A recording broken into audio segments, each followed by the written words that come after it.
Hello. Hello. Hello. Hi. Hello. Welcome to. I just got Matt Mercer. Welcome to the Just shit before we went show. live, Yeah. somebody made a comment, and it made me laugh. And now I'm unable to. I have been rendered unable to speak. Hello, this is Richard, and welcome to Penny Dragon Games,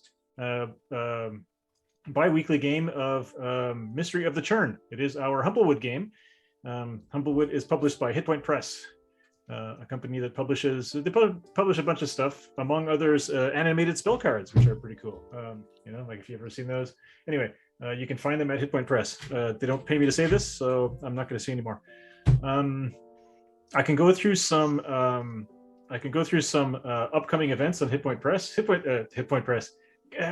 Wrong company. So Penny Dragon Games has got some shit going on. They have a Kickstarter coming up very soon. Called Kickstarter coming soon. Did someone say 200 or more new beasts to be used as party pets, character companions, familiars, encounters, polymorph, subjects, and of course wild shape shenanigans. What about 12 beast flavored subclasses? I feel like a beast flavored subclass would be like, shrimp. So or 20 new beastly magic items. Bear arms. Get this and more at Bergen's Book of Beasts. And everyone backing a physical tier in the first 48 hours will receive a free hardback copy of Firestar Falling, 100-page adventure that pits players against creatures twisted by a fallen star. Don't miss out.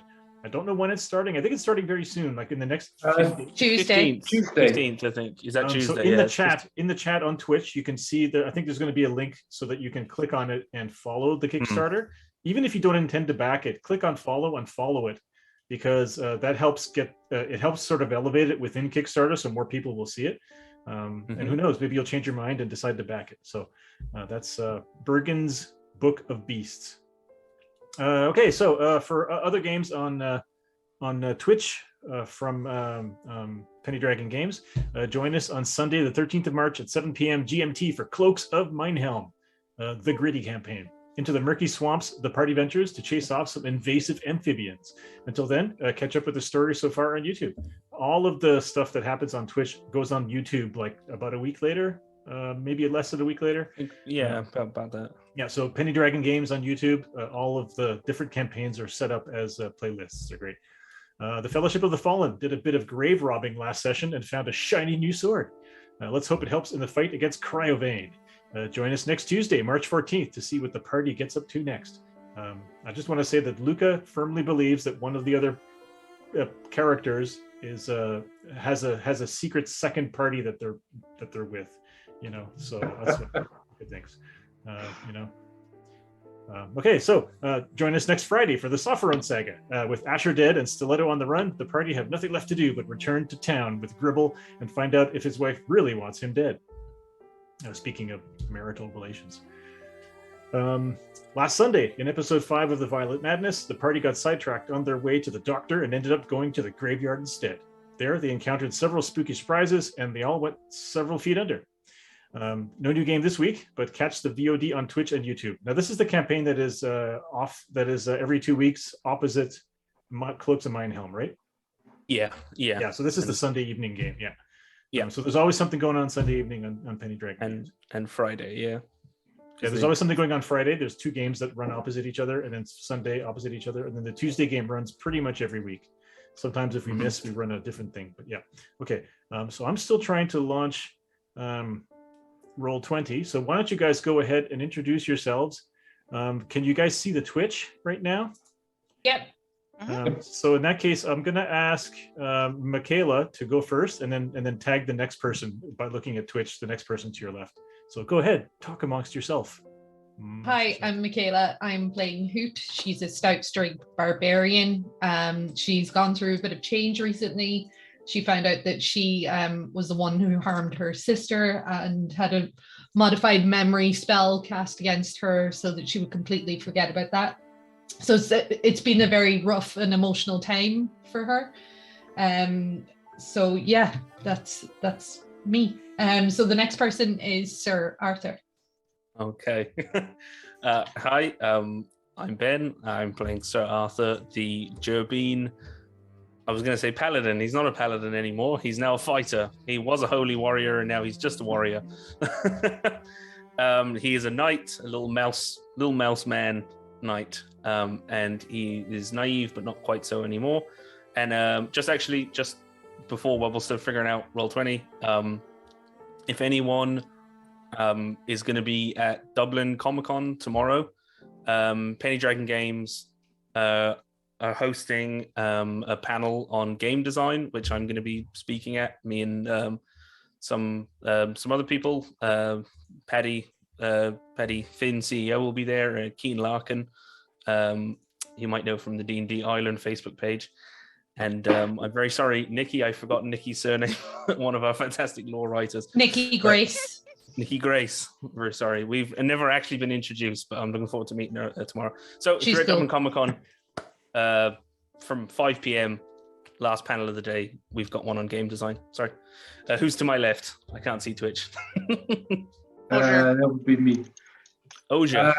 John. How's everyone? I'm John. I play Oja, the Corvum illusionist wizard. Corvum are I guess they're mostly crows and blue jays and things like that. But Oja is a dusk Corvin, so think raven or just white-breasted crow or something like that. And up until now has been traveling with the party. Decided to use his scroll with the wish spell on it to resurrect Arthur a couple of sessions back. And for some reason, since then, all hell's broken loose. And it's who's next? Linda. Yes. Hello. I'm playing Nightshade. She's a Mapash. And she's an albino ferret rogue. Are you? Are you okay? You're muted, Sai. You're muted. I still can't pronounce it. That's amazing. Mapash, like match or patch. I'm never gonna pronounce that. But this episode, we're gonna go to hell and we're gonna find my man. And next we have Sai. Hey, hi, and hello. Good afternoon, morning, evening, wherever it is you are. Sai, my name's Andrew, but I'm playing Sai, who's a flamingo-based Sarah Luma monk of the Open Hand, and I've had a fun running around in the past few episodes. And I'm very excited to see what comes next. And I believe that means we're passing it finally on to Hobor. So I play Hobor. She is a hedge druid, as in hedgehog. She's old, she's grumpy, she smells bad, and she has new aspirations to be godlike in her fungal glory. And she might be permanently stuck at level 13 because I can't seem to level her up. Well, 13, you're lucky good 13 anyway. is the god level. Okay. That's what they Yeah. say. Yeah, so Nico, I closed your character. I managed to force it closed, and you can restart the Character Mancer. I don't know if you've tried. I guess you're in the middle of retrying the Character Mancer. So if it doesn't work, I can level her up for you, I guess. I'm not sure. Nico? Nico, they're just saying your audio's a bit low. Okay, I'll talk louder. I don't know how to change that. Is that better if I talk like this? Yes. I can hear you Alright. fine, so yeah. I'll just be really aggressive. Oh Aren't no, you usually very aggressive? she's slowly becoming a god. Eventually, we won't be able to hear her at all when we speak to her. Our God Money does is not the like fading God she reigns. Are you playing a bard next time? Again? Made for it. So I think that's it for the introductions. Okay, so I'm just turboing through Nico's character sheet. And next is Richard. She's the DM. Yeah, so I'm currently looking at Nico's character sheet on Roll20, and I think the spells is just choking it. all these Yeah, that's triggering words. Too much spells? When you get to the spell sheet, it just kind of goes, yeah, and it takes a long time to load all the spells, so we just have to sit Yeah. there and wait. Hopefully, it'll do something. But once the spells all load on mine, the whole thing then crashes and I get the roll 20. Yeah. You have too Ooh. much spells? Well, I guess this it's is really the- just a lot of spells. I Does didn't it know just that have- could happen. Well, She's does it just just too have powerful. like the whole druid list, and then you click which ones you're prepared? Is that So, kinda how- so Roll20 doesn't work that way. Roll20 forces you every time you level up to choose just the spells that you would normally be able to know. Yeah. Like but not or prepare, and so you have to go back in and manually add everything. And so I think over the course of time we've been manually adding spells to Yeah. Hobor's list, and now it's just so big that It's too big. Yeah. If you It's, have uh, roll it's, 20 uh, hints, no tips, and spells. tricks, please let us The know. spells that I add through the other thing that I drag over don't show up in that list. oh, they disappear when you Yeah, yeah. anyway. Okay, well we'll You just heard it I'm here, gonna folks. And I without a think you should- high-speed internet connection, do not be a druid on Roll20. Okay. Yes. Anyway, so recap from last adventure. You guys. So I feel like I kind of pushed a lot. I pushed a lot of stuff.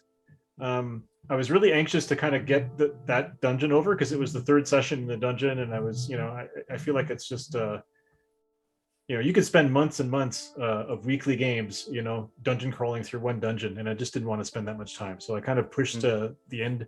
I also wanted to feature this new song that I got from Pinoik, who is the person whose music we use, and it was cool. Yeah, so I revealed a bunch of stuff last time, and we can kind of like go into details this time. You guys will have a long rest. You guys will have a bit of time in town, and don't forget to check your messages, guys. And You sent me a message? no, somebody's going badink badink badink. Somebody's Oh, getting. okay. I was like, Yeah. what? It's probably Nico. Nico's very It's busy. probably Nico, yeah. It's her Not birthday. me. Everybody else has a She's a- headset. She's a modern girl living in a modern world. Yeah. But yeah, so last session, some big stuff happened. Hoot faced down her sister Clarabelle after about 20 years of no contact. Clarabelle imperiously summoned her sister Hoot back to Alderheart for a meeting. Turns out that it wasn't Hoot that was being imperious; it was Hoot's lackey. What was her name? Delilah. Yeah, Delilah. The Petunia Petunia Delilah. Delilah. It was just an awful, Paris Hilton type, like a goose pretending to be a higher form of bird. Now she's Oh. dead, so it's okay. Okay. You Yeah, could so say she was all fur and no knickers. Is that an Irish thing? All fur and no knickers. All fur coat, no knickers. All fur coat, no knickers. Okay. Yeah. Think she is something, Is that a hooker? That's a It's a goal. saying. That's when they visit you and you're like, all right. That's Hobor. Okay, the fur coat comes off. Yeah. So what was I saying? So yeah, the last session began with Nightshade straight up murdering Petunia Delilah with a couple of shots to the back of the head and a curb stomp, and then all hell could have broken loose except that Clarabelle and Hoot kind of had an awkward embrace. Clarabelle did the forehead smack on Hoot and hit her with a remove curse, which removed the modified memory that Hoot had been living with for 20 years. Like you can go through your entire life in D&D and never get a remove curse or a greater restoration cast on you. And so if you had not become an adventurer, and you might never have known that it was you that maimed your sister instead of the forest prowler. Yeah, I'm so glad I know that. So Hoot would not have known that she was gaslit into hunting and killing the forest prowler, who had harmed no one. Anyway, yeah. So and Clarabelle, in her defense, has only known for a few months as well, when she was also the recipient of a greater restoration, which removed the modified memory that had been cast on her. These are small children that were affected by their parents. It was your parents that did this. And so Clarabelle said, I think we should probably go visit our parents when all is said and done so that we can have a reckoning. And Hoot's like, F them. And Clarabelle's like, yeah, I think I want to go see them. I think I want to get it, I want to get my pound of flesh. So that happened. The other assistant of Clarabelle kind of like turned into like a weird looking demon that looked like a naked mole rat with bat wings, and it flew up into the air, and then the party just blew it up and it died. The party went back into the dungeon, this time armed with adamantium weapons. To keep things simple, I just said, now we can assume your weapons have that property, so that you can fight those big statues that are in the dungeon that drove you out last time and not have to do half damage. So Hoot's class changed slightly as a result of the modify memory being removed, and she is no longer a Path of the Totem Barbarian. She is now a Path of Wild something. Path of the Beast. I think it's just Path of the Beast Barbarian. Yeah. And the beast that she is representing is the Forest Prowler. Now, don't forget the huge Forest Prowler animal shape that I gave you. That's a totally bonus thing. Yeah, I didn't realize it was last time. I wasn't ungrateful because you can still appreciate it. You can still do the claw and tail strike or whatever that thing that comes with your character class if you don't transform into an animal. If you don't transform into a Forest Prowler. Yeah, thank you. I'm happy with both. Yeah, you can still pretty do all nifty. The party went back into the dungeon, cleaned up the rest of the stone. There were, I think, three of those stone statues left that were representing dead gods. There was a jackal-headed god, one that looked like Rhea, and then I forget. Anyway, probably not important. They were just, there. There were a couple of denizens as well, including one of the Strigg thugs. In fact, the only Strigg thug left in the dungeon was the one who was wearing Nightshade's boyfriend's plate armor. Uncomfortably. He's dead. And so Nightshade also found her dead boyfriend's body and decapitated, but the head was there. And so she straight up murdered the guy who had stolen her boyfriend's armor. And actually, she made the discovery also that the remaining friends that they had gone into the dungeon to rescue, that would be Yulka, the servant priest, Milena, the Vulpin cleric,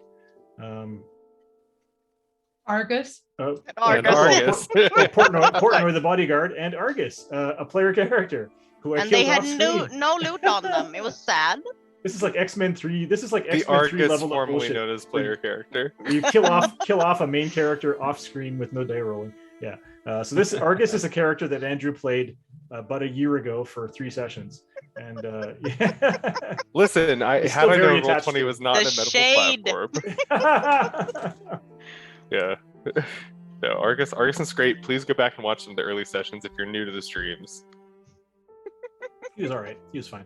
He was a he was a tough as nails, pheasant. Was he a pheasant? He's a peacock. Peacocks are like nice pheasants. Yeah. Slander. Less tasty pheasants. Yeah. Okay, so after all that, you found a hidden passage that led to a room in which there were all these like really old, dusty, broken statues and thousands of like crumbled remnants of other statues. The walls all had the faces of gods imprinted on them, and they were all statues of gods and things. And a lot of them resemble gods in the pantheon, but are slightly different or like are strangely different. They look like ancient Egyptian type things. So you're not sure what that means, but Ozur's twin brother, created by the simulacrum spell, Azur, seemed to become the host for Gesmi, who is aka the Black God, who is represented by a crow, and who is the patron god slash goddess of knowledge and the forge. Historically, or as far as people know, Gesmi is the god that stole fire from Ardea and gave it to the people. And so Gesmi is kind of like a more approachable, a more talkative god than Ardea. In fact, in my campaign, Ardea never talks to anyone. Ardea is too big. Ardea is too important. The clerics of Ardea never actually get to talk to Ardea. Same thing for Why Titan. do you believe in them? The power is real. It's just Ardea is kind of like, imagine if you're trying to talk to someone at Microsoft because you're having a problem with your Microsoft, at best you'll get a tech support person. You don't get to talk to the owner of Microsoft, He's busy. That's right. So Ardea is always busy. The sun rises, the sun sets, a lot of work. And there are so many followers that Ardea couldn't possibly, spare you time. Is she dead now? Unless you're no, the sun's still up. The sun apparently is dimming though, but it's still up. Same thing for Titan, the moon. Titan is also the god of death and dying. And Ardea and Titan have this relationship where they chase each other across the sky. It's great. Once in a while they get together for eclipses and such. I like how Linda disappears into her dungeon. Yeah, my dog he barked. That means he wants to go under the blanket. Yeah, so Titan also is a god that never speaks to their followers. The third god that never speaks to their followers is the shit. It's a sorry, I'm forgetting. God, I suck at this so bad. Hang on. It's the earth, the stag. Fuck. It's a Kareth. And Kareth is quite possibly the biggest of the three. Which represents the earth and the universe, the thing that the people live on. And that's another god that never speaks to people. And so Gesmi said that all of the smaller gods are being, the god thief Amakar seems to be stealing the worship of all of the gods, but the big three seem to be, there's an almost unlimited amount of worship that they could steal, and it won't really affect them much. That's why the sun seems to be dimming, but is still bright. The moon has frozen and hasn't moved in the sky for several weeks, so that seems problematic, but it's still there. The earth is still there as well. Whereas all of the other gods, the smaller gods, seem to be going quiet or going to sleep or disappearing. In fact, Sir Arthur, our little paladin, who is a devout worshiper of Henwin is the hedge. He's not a paladin anymore. Is the hedge god / goddess of gardening. And Sir Arthur had sort of a difficult moment speaking to Henwin, who said, "Oh, I want to go to sleep now," and Gesmi kind of said that Henwin wanting to bow out maybe doesn't mean that their worship is being stolen, but in fact is just basically saying, if I can't win, I'm not going to play. And also maybe Gesmi also said that Henwin was getting old and wanted to retire or wanted to leave. So who knows? All of that caused a crisis of faith in little Sir Arthur. I had made some changes to his character sheet without telling him, and because I was kind of hinting that things were changing, but Ben said, "Fuck that! I'm just becoming a fighter now." So he he leaned into it fully, and he is now no longer a paladin at all. Well, I think after that he kind of felt, he was like, "Oh, we give the gods power. I feel bad. Henwin kind of wants to die. I don't want to be like sort of, juicing him up." Maybe so there's two ways you can look at that, right? Either Henwin is dying because you're losing faith in him, or Henwin is dying and it has nothing to do with you because you're just one person. So you can see it however you want. But he's a dumb kid. like all people with strong religious beliefs. I'm sorry. Oh yeah, wise but not smart. That's a cleric. Okay, so there was all this information was given out, you guys hadn't actually examined the bodies yet. Like Nightshade kind of examined all the bodies because she was the only one in the room, and she noticed that they were all killed. They were all killed ritually. Like there was, strange designs and scars on them and cuts, and it looks like they suffered. Trigger warning: torture. So they looks like they suffered and they were killed. Yeah, but the most important thing, they didn't have any loot on them. And then she just left because there was no treasure. And then rejoined the party. And then there, Gesmi said, "Oh yeah, your friends, you can't raise them. You're gonna have to go get them in hell." That's the part that I kind of rushed. I didn't want to spend a lot of time in games, with you guys examining or casting raise dead spells. And then, but you can do all that during your downtime if you want. If you want to find out if Gesmi is telling the truth, who knows? Some of you think Gesmi is full of shit. Gesmi is kind of like a very tricky kind of god. Hobor, you know that Gesmi used to be the god of death hundreds of years ago. Like, you knew somebody who knew Gesmi and who was there when Gesmi changed portfolios. So, you know, I mean, how can anyone believe what this tricky crow has to say, right? Although Gesmi is technically that's not their portfolio, it being a trickster god, but they're still very tricky.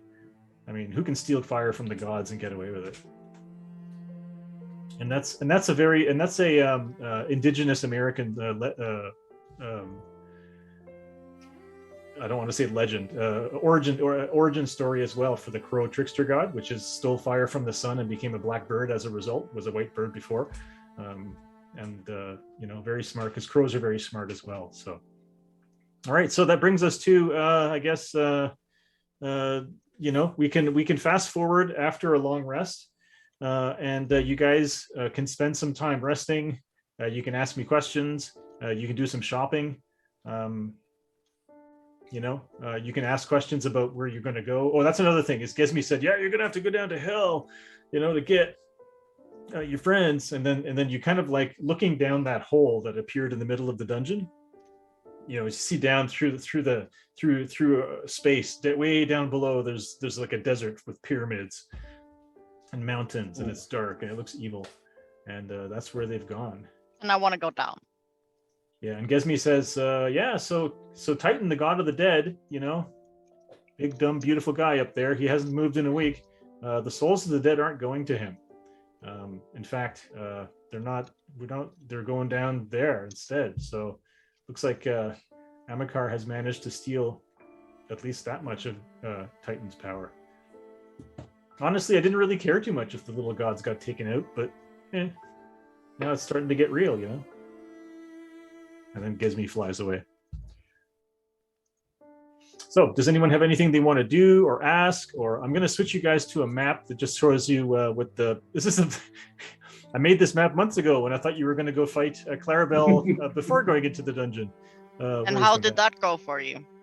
It hasn't been used yet because you didn't do that. So yeah.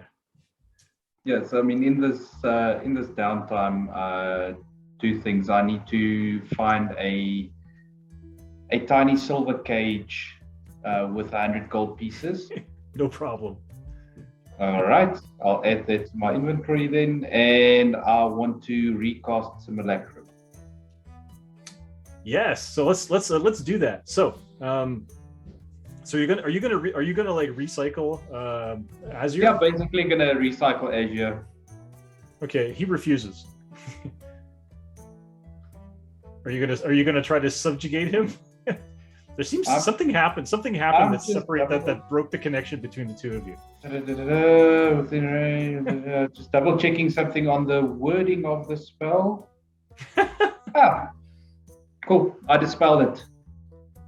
Oh, okay. Well, make a caster check. No. As if you're counterspell. Not dispel magic. I can decide to dismiss the spell. Yeah. Make a. You realize you can't. But you oh, is he fighting me on it? He is. Bastard. Come on. That's a +5, 14. Yeah, no. So I'm saying it's a higher level effect than that. So you try to you're like, all right, brother, I'm going to fix you up, and he's kind of like, listen, I've decided I think I don't want that. And he kind of backs away, and you try to like, do the Frankenstein thing and force him, and he will try to escape if you let him. Or will you try to kill him? Will you try to restrain him? No, not gonna do that. Then I'll just tell him that at the very least, we need to try and heal him at least, which I think comes down to 100 gold pieces per hit point. Or you're trying to? Why? So you're trying to reason with him instead of repairing him? Wait, why are you not just letting him die and then make another one? It's not. Oh, yeah, just kill him. Well, so first of all, if you change, so he puts his Nightshade, the consummate capitalist of the party. So he makes a move to get away, but then turns around when you say, "Oh, we can heal you instead." Do you want to try to convince him? You want to make a persuasion check? We'll try to do a persuasion check. Or is it a deception? Or is it a deception check? It is a persuasion roll. Although I'm stuck at persuasion. Let's see, what did I get there? Yeah. Bye. He says, "I'm sorry," and he disappears, and he's gone. So you find that you can still cast the spell, though. I can create a new simulacrum. And it makes a new Azure who is perfectly functional. See, I told you should have killed the bitch. Eh, So the other Azure is out there. He's out there. Okay, that's creepy. yeah, that's not gonna come back and bite me in the ass. Yeah, so Richard, I'm just Do I gonna get to go- kill him? You're pretty sure this has never happened before. You're like, this is not the usual behavior of simulacrums. Definitely. But I'm not going to worry about that now. I'll put that on the back burner for now. Because I need to, because the Azure 1.0 ran away with all his equipment Oh shit. Oh God! that he had on him. So I need Ron, to... No, it's okay. I've got money. Let me just mark off. I'm so disappointed in you right now. 1500 GP. Yeah, so I'm happy to let you find exactly all those things again, if only to make it easier for you to not have to redo your character sheet. Oh yeah, no, that's 100%. I'm just gonna go through. You're just gonna our name him messages too? from last time, and I'll give you the gold amount that it's gonna cost, or that it cost last time. I'm just going to close my door. Talk amongst yourselves for 2 seconds. I'll be right back. Okie dokie. While I go and look for this thing. Are you just gonna rename him, or? Oh no, he's just gonna stay the same name. Why should I care about the asshole that ran away? I mean, want to kill him. Wow. This is like a Thomas Mail Riker order situation. friends, am I man. right? Exactly. I mean, look, honestly, Talk about buying your followers.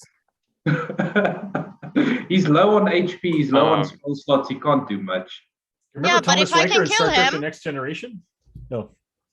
Do people know the cost of magic items? Or do people? Would the DM care to enlighten me on the cost of like the approximate rarity of magic items? I think I put it in.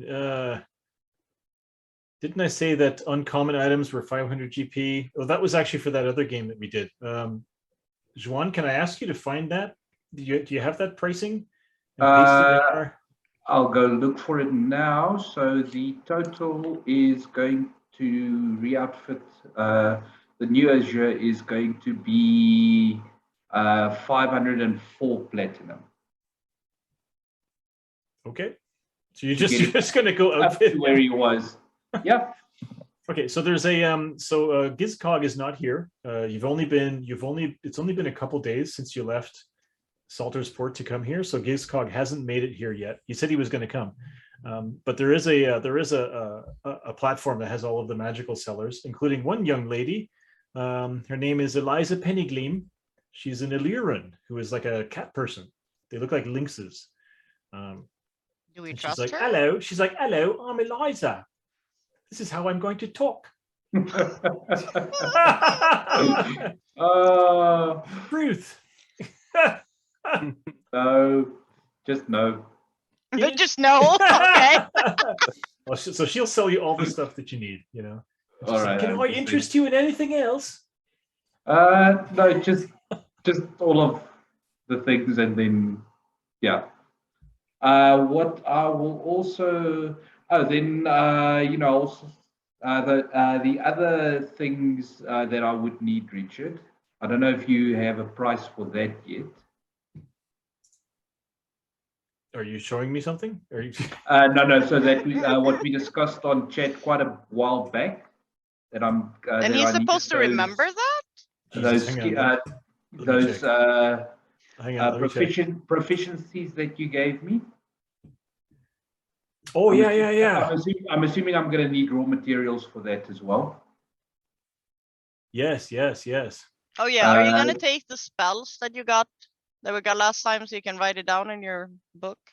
Yeah. So did I say how much it was going to cost to buy those things? No, you didn't. Okay, well, I feel like you're probably. I think okay. We can talk about this afterwards if you want, so that we're not going to. Yeah, 100%, 100%. It's totally secret that no one can know about, and it's very secretive stuff. Osier is fine. Nothing going on with Osier. Oh, really? Mm-hmm. Great. Great, good stuff. Yeah. Okay, so all right. Anything else for Osier?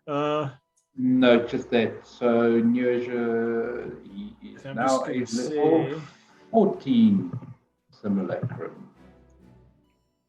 At just full- want to make sure that I'm not missing anything. Yeah. with full spell slots and all the goodies. So yeah, I That's am right. good. Yeah. Do you spend any time with the rest of the party, or are you just doing your own thing pretty much during the? Well, downtime? that takes recasting simulacrum takes 12 hours. Mm-hmm. Okay. So none of you, yeah. So Osier kind of disappears while you guys are doing whatever you're doing. He is unreachable. He's got like the little round symbol with the line through it. He's at the Vaseline again. When you try to ping him in the text chat, it's like do not disturb. You can't disturb him. Yeah. Don't disturb me when I'm cleaning my room. Yeah, he doesn't have his simulacrum yet, so he can't. Although Nightshade, why don't you make Nightshade? Give me an insight check. Okay.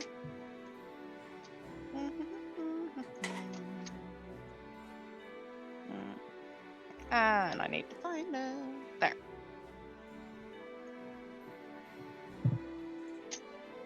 Did I press the right button? I think so. Yep, insight of 14. Yeah. So Osier comes to see you during the evening. You're probably down in the down below, speaking to your friend Venus about stuff that you're doing. And Osier kind of like comes in, and he looks kind of tired. You find he doesn't look very good these days. Like yesterday, he didn't look great after the fight, and he's kind of like, and he wants to talk to you, but he sees Venus, and he's kind of like, can I speak to you alone? It's very important. It's pretend I have a South African accent, which I'm not going to try. I'm so sorry. You did it good last time. I can do Eliza Pennygleam. Oi, would you like to come and speak with me? In it? Yeah, sure. And I'll tell Venus I'll be right back. Okay. So Venus kind of like. So Venus will says to you in Thieves' Cant, watch it. I don't like that guy.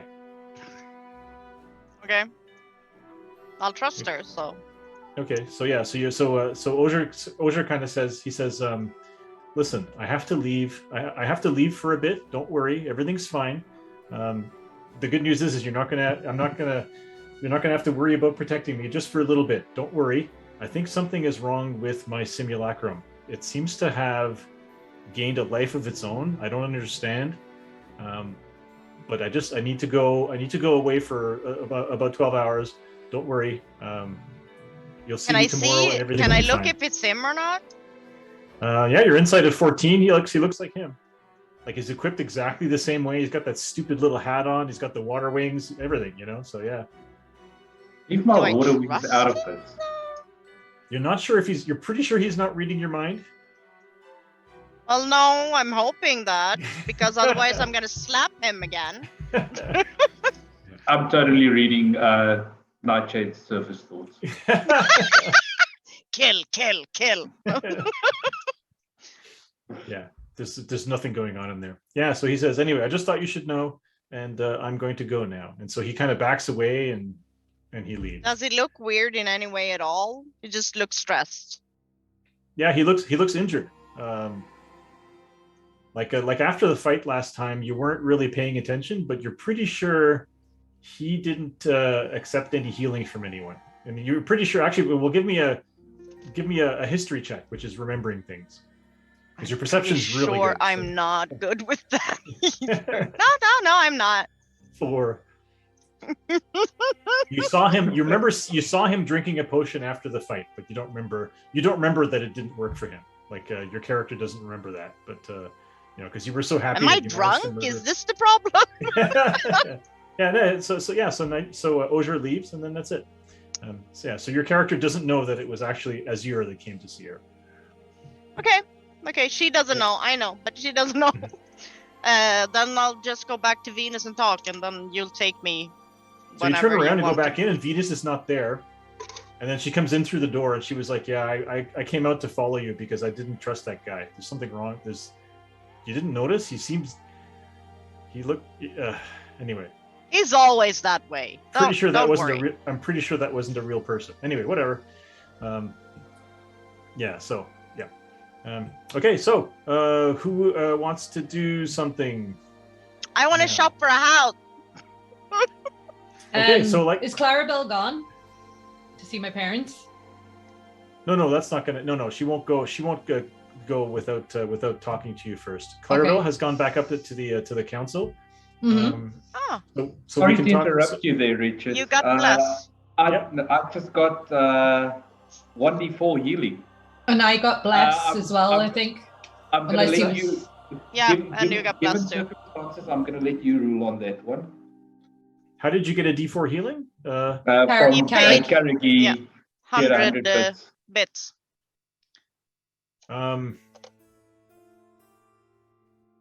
Sure. You don't remember the new things? Cool. Yes, you do. But it comes in through the way that you can get healing.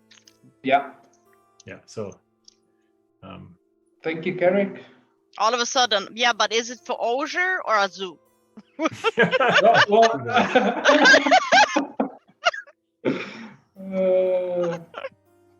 Either one could be Crowboy. So. Yeah. So you get the healing, but your feathers come in white where you were wounded, which is very strange. Like the wound closes, but your feathers are white. Okay, so we're going back to so Nightshade, I want to get back to you on the real estate thing because we can find out more about it by doing Michaela's Hoots talking to her sister. Okay, yeah, sure. Yeah, so you want to have a scene where you're talking to your sister? Before I go, is there anything useful in the marketplace, or do we do that later? Well, we can do that. We can do that now. You can buy. So once again, you can buy any uncommon items for 500 gold pieces, or rare items for. I think the price for rare items jumps to. What did I say it was? Yeah, I'm still looking for that one. I can't find it. Yeah, so that was in there. That was in the chat for another game where people were making high-level characters. So hang on 2 seconds. I'll just tell you in a second. It should be easy. It's because people it was a good jump. People post so much shit in the in Reddit in Discord that you can't find anything. What do you mean? Maybe I pinned it. You can always search for what you said yourself. Oh fuck! I don't know what I said. No, but I mean, you can always search That's fine. for your own. Sure. Look, we'll go off to Clarabelle anyway, and I'll figure it out. I'll find it. Okay. Yeah. So. Sure. I'll just So tell you what I bought. talk to Clarabelle. I'm just going to flip through some pages while you talk. Mm-hmm. So Clarabelle is like, yeah. So she's like, she wants to catch up with you, man. So she says, "Do you understand how awful I feel about what happened? I mean, about what our parents did. Well, never mind what our parents did. What about what I did? Like, this was because of me. How do you think I feel?" So she kind of sits down and she smiles. She says, "Well, let me tell you the story of the scorpion and the frog. Do you know the story of the scorpion and the frog?" No, I didn't have a nanny to tell me. We can paraphrase of this. Oh, she's like, "Oh, you're so mean. You're so mean. Not my fault I had a nanny after you left." Yeah. So the story of the scorpion and the frog is the frog is just kind of living in the swamp, and the scorpion comes up to the frog and says, "Hey, frog, I want to cross the swamp." And the frog is like, "Yeah, fuck you. If I let you come close, you're gonna sting me." And the scorpion says, "No, if I'm riding on your back and we're crossing the swamp together, I won't sting you, because if I do that, you'll die and then I'll drown. So that would just be stupid." And the frog's like, "Well, it's true. You've convinced me. Get on my back. Let's get across the pond." And so the scorpion jumps on the frog's back. They start crossing the pond, and then the scorpion stings the frog. And the frog, as he dies, says, Why? Why? Now we'll both die." And the scorpion says, "I know. but it's my nature. Can't deny my nature. And so, Well, and that's true. and so she says, if it was in your nature, our parents should have seen that, and they should have acted accordingly instead of just letting it happen unguided. They were just too anxious. They were. I think they were just too focused on me. Honestly, I'm so. After the. I guess they were really interested. I noticed somebody posted something about costs of magic items. Did you see that? Somewhere? Yeah, I put it in the Zoom meet call too. Okay. Yeah. So cool. Thank you. So uncommon items are 500 gold pieces. Rare items are they're expensive. They're expensive, yeah. Yeah, 11,000 gold pieces, which is a lot. So I'm gonna say 6,500 gold pieces because you've got an in right now because you're fighting. You got like a voucher. I don't have that much money. I know, but uncommon items are still pretty good. No, you could I also don't. trade. You could also trade. You could trade 2 rare items for 1 rare item if you have ones that you're not using. I have like 1,000 gold. I'm a rich bitch, I guess. I can give you another. No, you should have more than that. That's all I have. So the treasure from last session was much more than that. You also get an addition. So on top of what you have, Michaela, you get another 1,833 gold. Okay. And another 233 platinum. Plus 300 gold. Which is 2,330 gold. It's 10 times gold. Okay, whoops, sorry. Yeah. I'll record that. I don't know. I don't think I added anything. Did I last week? I'm just going to disappear for a second. I'm going to have to go switch off the generator this side because it's getting late. Yeah, that's cool. So guys, in the Roll20 chat, black a bit. Okay, in the Roll20 chat, I put the treasure, which was 1,533 gold, 233 platinum, and there's a +1 sword and shield, which are basically both rare items, which means you could trade those two for a rare item if you want to do that. Somebody could do that. But the thing is, if some people would be in the Discord sometimes, they would see what we're talking about. Some of us have lives. I honestly what don't do you want mean? I don't want to shame people for not spending time in Discord. Discord is fucking horrible. If you look away for 2 seconds, suddenly there's like 500 pages. No, but it's not okay. I'm shaming them. You don't have to.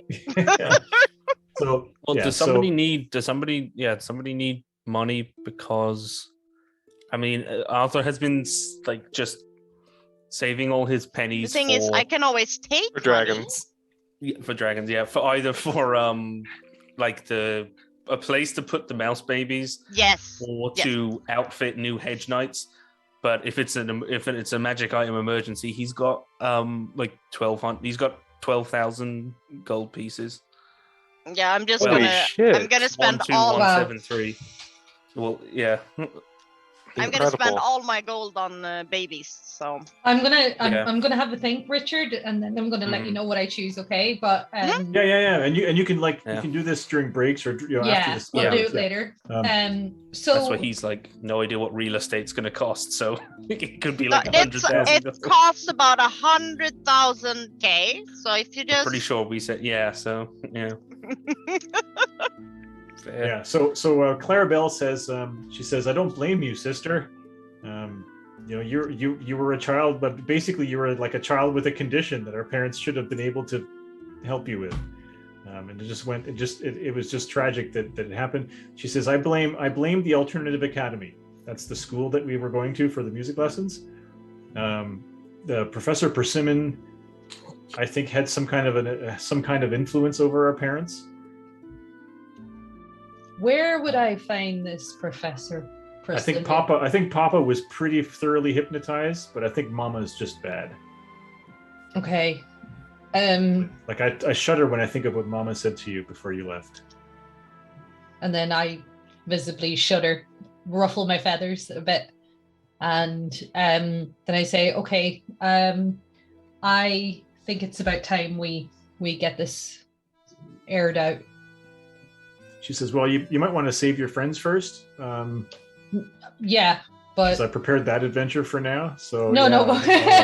honestly, I could whip up some maps right away, and we can go. I wasn't go to talking about now. I wasn't talking about now. Later. Yeah. So Yeah. the Alternative Academy is kind of like Professor Xavier's school for gifted. You know, it's that's going to be a whole thing if that's what you want to do. Yes. Or Hogwarts. Yeah. I got Right. it. So I'm gonna go back to my friends, and then I'm gonna research what I want to buy. Okay. So Nightshade. So your friend Venus, and also the real estate person you were speaking to, I forget their name now. They're like, yeah, there's this really great school. It's not far away. It's called the Alternative Academy. They're currently looking. They're really branching out into the whole boarding aspect, and they're also like opening up their school to humble folk. Like it was mostly bird folk or all bird folk before, but they've decided that they want some, they want a little variety. That's not the right word. They want a little diversity, and it's like variety sounds like the diet. Yeah. you need to eat more humble folk because their bones are less crunchy. Yeah. Do I hear this at all? No, you don't. You're not there. But you guys can talk about it later and you could be like, oh my god. Yeah, I The want to be Alternative like. Academy is just a place where humble folk go to die. And by the way, so- her name is Livia Rockefeller. Livia Rockefeller, that's right. Yeah, she's the drag queen. Yeah. Mhm. So Livia's like, listen, I found, I think this is a great opportunity for, and you probably haven't told Livia that you have, No. 100 babies 44. in a I have bed. 44. Or you have 44 babies in a hole. Yeah. So Morsels. that are sleeping and they're sleeping in little bubbles that look like frogs' eggs. So they're Yeah, but this is a boarding school, right? It's like caviar. No, Hoot. Bad Hoot. Because Hoot can now gain hit points by eating her enemies. So yes. Oh my Yeah. god, no. She's got like a giant like ivory spoon or what is it? Is it bone or what is it? The brain spoon. Keep Just away be like, from my "Hey, hole, Hoot. Where did you get this? It's so delicious. Yeah. The baby. It's like a bowl of giant tapioca. Oh no. She's traded up her great sword for like a great Her great great nail. I had a spoon. great club, but it looks like a giant spoon. A great spork. A It's a great, great sport. spork. It does But it's bludgeoning a Does piercing and damage, piercing but also scooping damage somehow. Yeah, this is the worst D&D game ever. So, It's a versatile weapon, but the damage doesn't change. But it's a boarding school, right? It's the worst D&D game of all time through no fault of Richard's. It's entirely on No, us. no, we're all fucked. We're all In fucked. spite of Richard's. This amazing happens in every attempts. game that I run, so I blame myself. I'm a bad person. Yeah. Okay. Yeah. So the Alternative Academy seems like a perfect place. The price, it's not too expensive. Yeah, but it's a There are boarding affordable school, rates. right? Yeah. There's a big brochure. It gives you a brochure for the Alternative Academy, and it's got like it's Professor Persimmon is the headmaster of this school, and it's very progressive. They accept humble folk. And it's not But far see- from Alderheart. Well, I could leave them there for a while, but I need still to build a house for them because I want to train small ninjas. So Well, okay, this is Professor Persimmon's, Academy for Alternative Youth. This reminds Sir Arthur a lot of. I read this comic once called The X Mice. This guy's either really cool or a really bad guy. yeah, maybe I should meet this headmaster first. He's a pretty shitty guy. I can vouch for that. Yeah.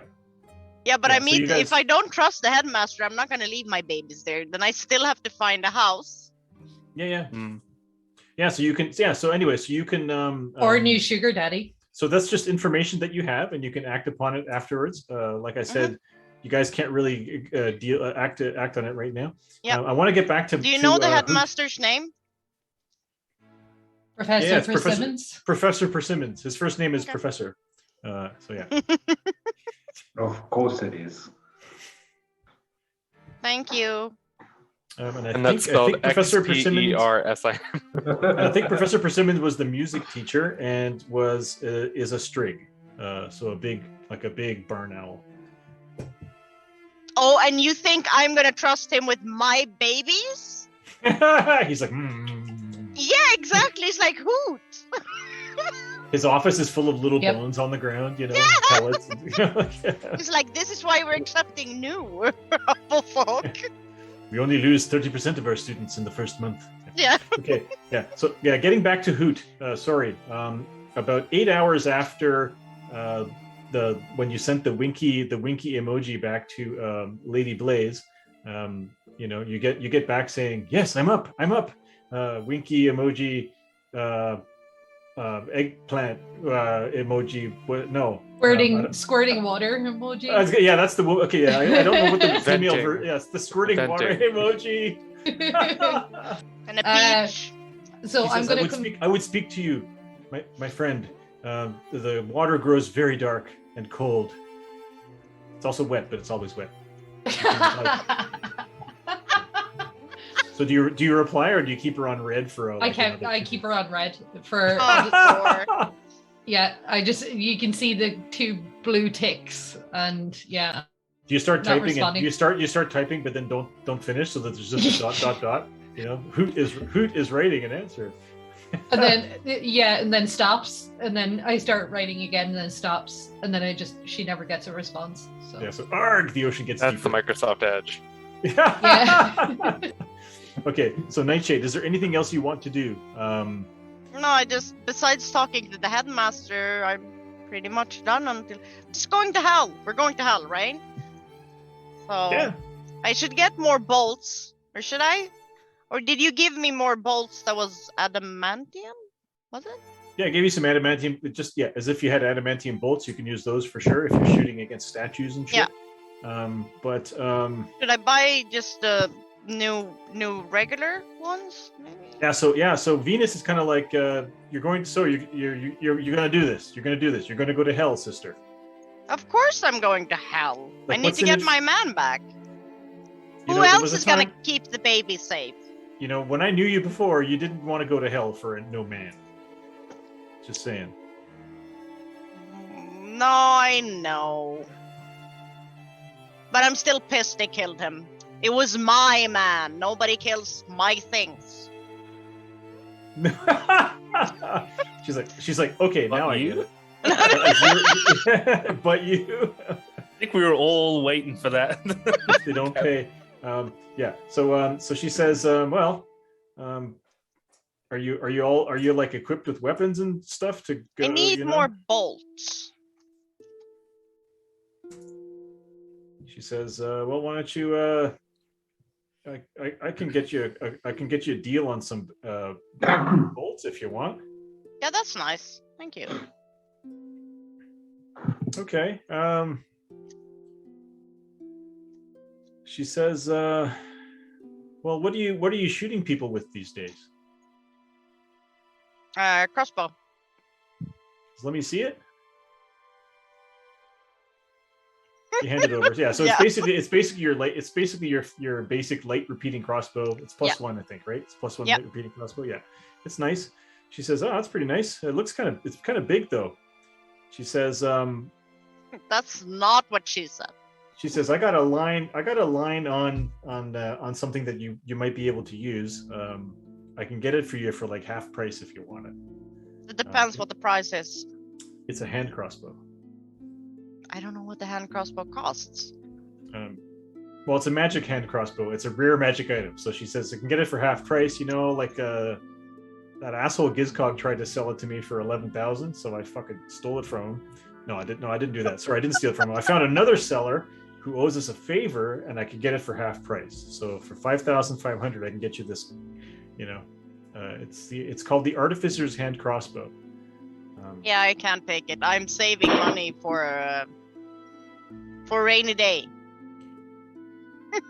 She says, I'm guarding that stuff that you gave me, and it's gonna be safe. You sure you don't want to? Okay, you sure you don't want this? It's a really nice crossbow. Yeah, but it's 5,000. Yeah.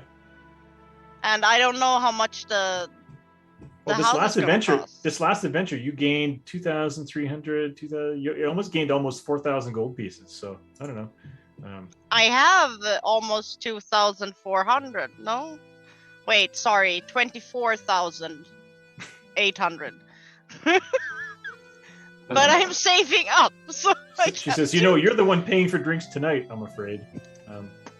Okay, well, if you just want some bolts, how much platinum is one, or how much gold is one platinum? 10. Like platinum is worth 10 times. Yeah. No. Okay, well, okay. I she just says, want bolts. I just want bolts.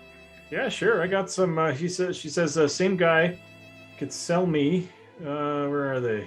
I think they're lightning bolts. Where are they? Lightning bolts? Damn. Yeah. Why I are you copied selling them me over, magic stuff? I'm not gonna pay him a lot of money. and they're not here.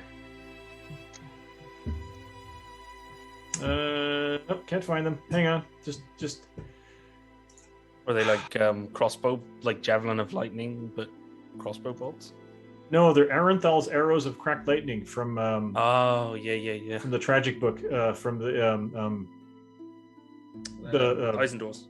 Eisendore's tragic item. I think he means Eisendore's Vault of Tragic Treasure. Doobly doors. Eisendore's Vault of Tragic Treasure, which in chat, if you don't know, is a thing that was kickstarted by Penny Dragon Games. I think you can still get it. Can you still? Okay, like it hasn't been fully delivered yet, but I think you can still get it if you want. Anyway, it's a book with like hundreds of cool items. So can you answer that, Michaela? Sorry, what was the question? It's Eisendore's. Eisendore's Vault of Tragic Treasure. It's coming Yeah, soon. can you I know still that. get it? So it's come. I'll see It if it's hasn't still on been pre-order. released yet. So Okay. it's going to be released in June. The physical copies, because we've been battling with a worldwide paper shortage and logistics issues. So we had to find another supplier. So yeah, it'll be around June time, and the PDF will be released probably a little bit sooner than that. Yeah, because I saw the message that Patty shared about his dealings with the paper company. Oh, and I it's don't like, know how he's done it. I would be furious. I would be Yeah, furious. me too. The man has patience, like, because I would have lost my shit a long time Yeah, ago. but he has a lot of Yeah. kids. Yeah, he does.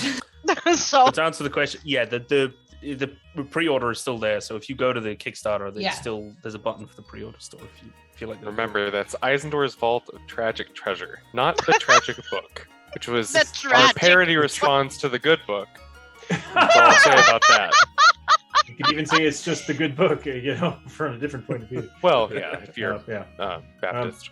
Yeah, so she says, I can give you a bundle of Just these. I kidding. can give you 6 Joke. of these cracked lightning crossbow bolts, which do an extra 2d8 lightning damage when they hit. They're also plus 2 bolts.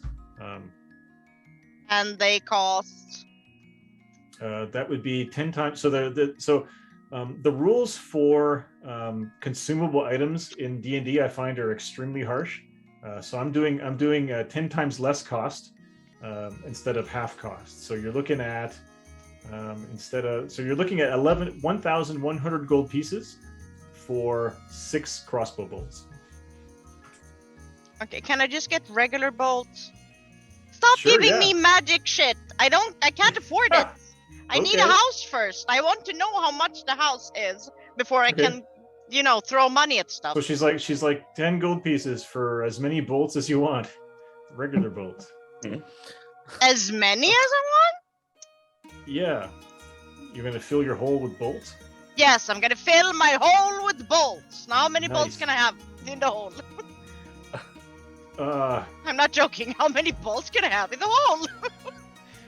it's a 10-foot deep hole, but it's got a bunch of other stuff in it. You can put thousands. Yeah, I'm not bringing the hole with me though. Oh, in that case, you'll have to put them somewhere else. You have to put them in a different hole. I don't know, something. Anyway, so she says, yeah, How you many can can I have as carry? many.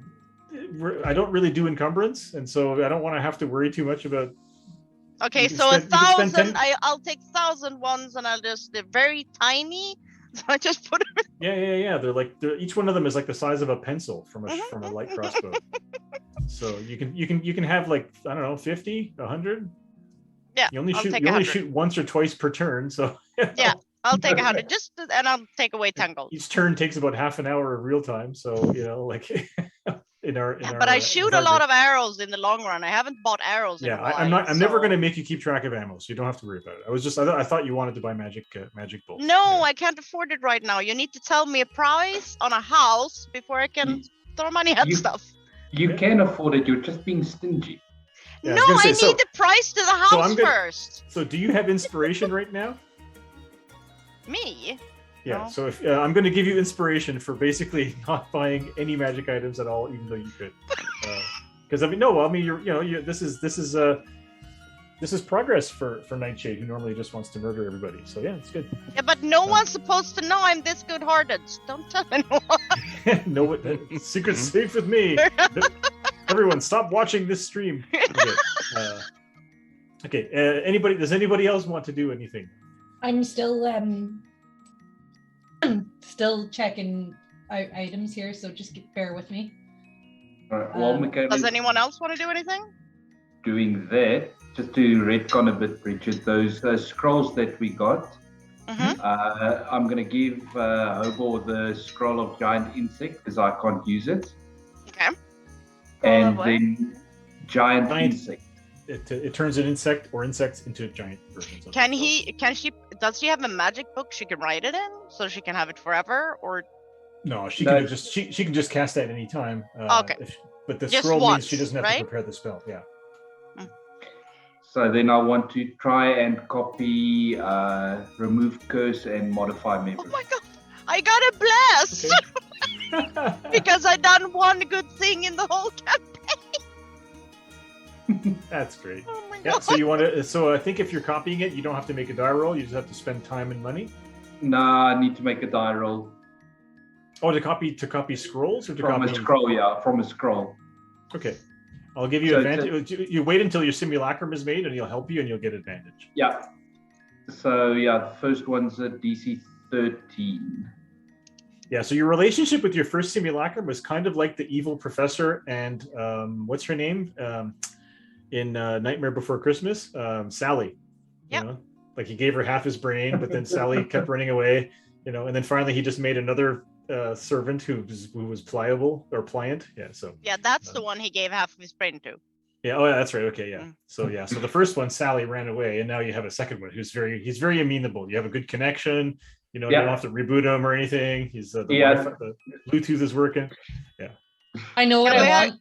Can we give him a kill switch? Nat 20. Well, he technically has a kill switch. It's just somehow he lost his connection to the other one. Yeah, the kill switch didn't work. The fucker found it.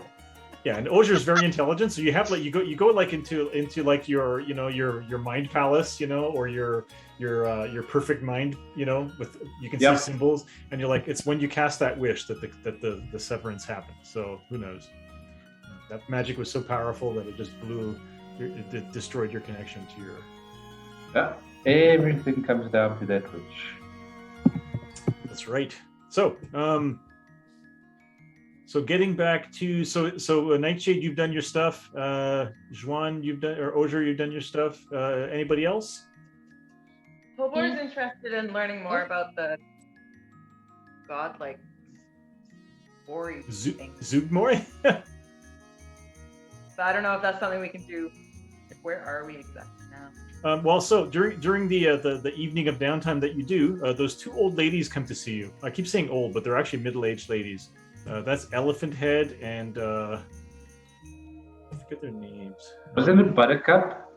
Buttercup and Elephant Head, which are the names of flowers. And they both come to you, and they both look a little mushroomy, and they're kind of like, so while you were down there, we were rooting for you. Hopefully you were able to use those potions that we gave you. We were really happy. So we were talking to Henwin, and then suddenly we weren't talking to Henwin anymore. And now they hold up their hands, and like there's like mushrooms growing on them, and they're like, could you is anything? And when they get close to you, mushrooms like lean towards you. They're like, something's going on. Yeah, seems that way. Do you know where the source is coming from? something. Well, the two of them kind of look at each other and they're kind of like, we should have tea and talk about this. I think, it's kind of like talking about how, we were always selling Amway, but Amway, we found this other thing. This other thing seems to have a better scheme, and we're closer, like we're higher up. We get on the ground floor. We're closer to the source. I think it'd be better. Amway, forget that, because we had so many people above us. We weren't making weird, like just this one here, this one's like Confederated products, and it seems better, but it seems to be mushroom based, which is cool. I love mushrooms. Yeah, we love mushrooms. That's great, So, but we keep hearing like this voice that says, "All hail the Queen of Fungus," and that's a little troubling to us. Are you talking about Holborn?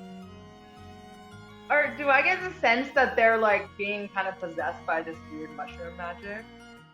No, they seem like housewives who have just found a better pyramid scheme to use. Alright.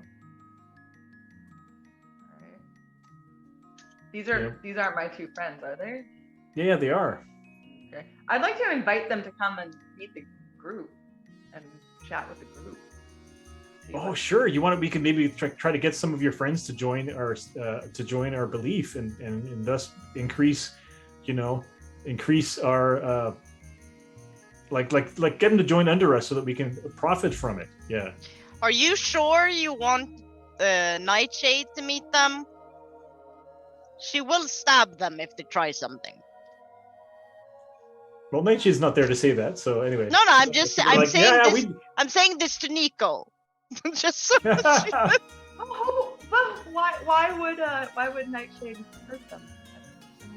If they're trying to trick me, I would. Yeah, so they would love to meet your friends. They're like, oh yes, I think it's very interesting. We'd like to meet the people who you are friends with, Lady Hobor. Do I sense that they're being truthful? Yeah.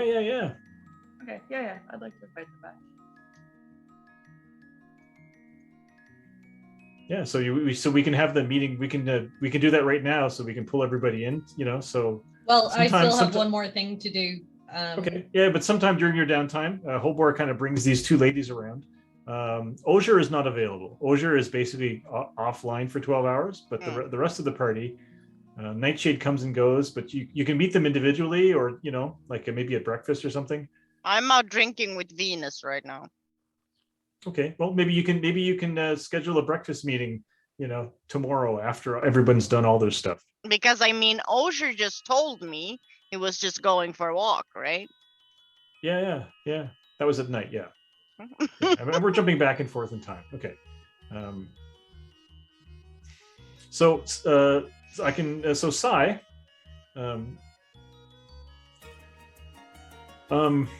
Yeah. So Clarabelle kind of like calls you in at some point and says, so we worked together a little bit, and I kind of sent you out to Saltersport to meet those people and talk to them and stuff. And how do you feel about everything that's happening? It's all a bit above me at this point, so I don't have a good pulse on the gravity of the situation. I think that I should stay involved. They certainly seem like they've benefited from having another pair of hands on deck. Yes, I feel like I don't want to order you to do anything and she looks around and there's a bunch of clerks and stuff hanging around, and she her eyes flash and you hear and she kind of whispers to you in a voice that you're pretty sure that only you can hear, and she says for reasons that I can't go into right now, I don't trust the council. I don't trust the bird folk. But I trust my sister. For reasons that, she seems like a brute and she seems like a crazy cannibal or whatnot, but she's got a good heart. And I really would like to make sure that she is safe. And there's also this problem with the gods dying and so on. I don't say anything in response, but I shift from standing on one leg to standing on the other leg, as if to say, I understand.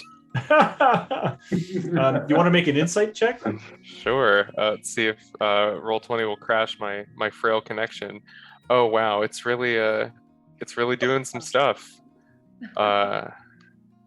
Those of you in the chat, please pray for my Wi-Fi. Should we bless your Wi-Fi? Your waifu? Your Oh, waifu? just the 24. Why am I an advantage? There we go. 24. Yeah. So she says. So she then says, "I have reason to believe." Well, I mean, you've seen it. You heard. I mean, from what you reported back to me, one of the gods of the pantheon came to talk to you. So, and told you flat out that the gods are dying and things are happening. I'm supposed to be a worshiper of Ardea, but I don't know if I am.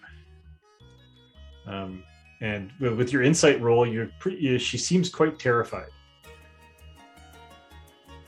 It's how do I say this? I think that doing something is better than doing nothing, but I also feel that there's not much that I individually have control. Respective to the gods, I'm but one mortal, and I'd like to see this journey through. So have faith if that strengthens you, but try not to preoccupy yourself too much. What will be, and it will be better as long as we continue working for it. She says, so I just want to share with you a name that I heard that I don't know where it comes from, but Baba Blackfeather. It's all I heard this word, and I just, and then she stops talking. Like she had this weird communication thing going with you, and then suddenly she says, "You may leave now." Mm-hmm. And I shift back to my original foot and kind of like hop out. Okay, yeah. So after she said Baba Blackfeather, there was a weird shift, and she, became the counselor again. And she kind of hobbles over to her chair, and people help her get into it because she's the whole. What side of her body is it? The right side of her body is all her leg, her wing, and her face are all maimed. Yeah. Yeah. So, also during your downtime, if you want to buy some magic items or whatnot, you can. But otherwise, I'm a poor. I can't afford what I want right now, and that's okay. Yeah. Awesome. So, I just want to take a look at Sai, because again, you're a bandit defector. So somebody comes to see you at some point while you're resting. It is it's a Vulpin, and he says, "Hey Sai, haven't seen you in a while," and I don't have a name for him. What's the name of a good wolf who's a ranger? Not a wolf, sorry, a fox who's a ranger. Is there anyone in chat? Is there anyone? Star Fox. Somebody was about to say Star Fox. It is Star Fox. I like that game. Thank you.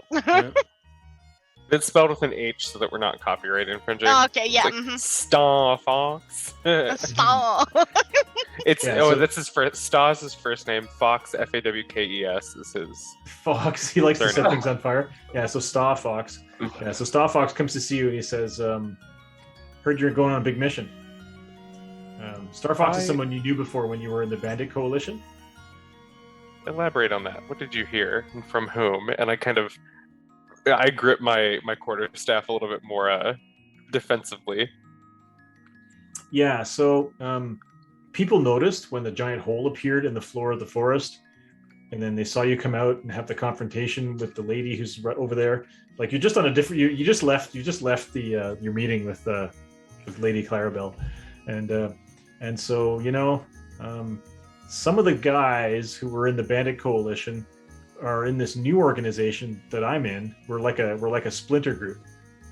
We're called the Dark Rangers, and we know about stuff like this, man. So I just thought that I would, hoist the flag, show the colors, whatnot, and ask you, what are you going to be? So we know there's like a gateway to hell that's opened up, but so what's the plan, man? I'm not certain, and I don't know that I need to elaborate on that to Okay. you. Where do your alliances lie? What is the purpose of these Dark Rangers? We're here for the realm. Insight check. Sure. Please. Inside check! Come on, give it to me, man. 24. Again? Yeah, it's 24 again. So yeah, so he says, "Oh my God, you don't believe me." Okay. Yeah, we're. He says, "You." Yeah. I'm just trying to make a connection with your character sheet, man. You know. So yeah. So no, I'm just trying to make a connection with you to tell you that you got backup, my friend, if you need it. We're here. We remember what happened before, and if you need anything, just let us know, and we can get information for you, or we can find things, stuff like that. And so this is where I say, does Sai want to do any shopping? Shopping. Or I know we used to deal in goods and maybe a more clandestine sort of market, and I kind of gesture to the orb that's like swinging, from my hip.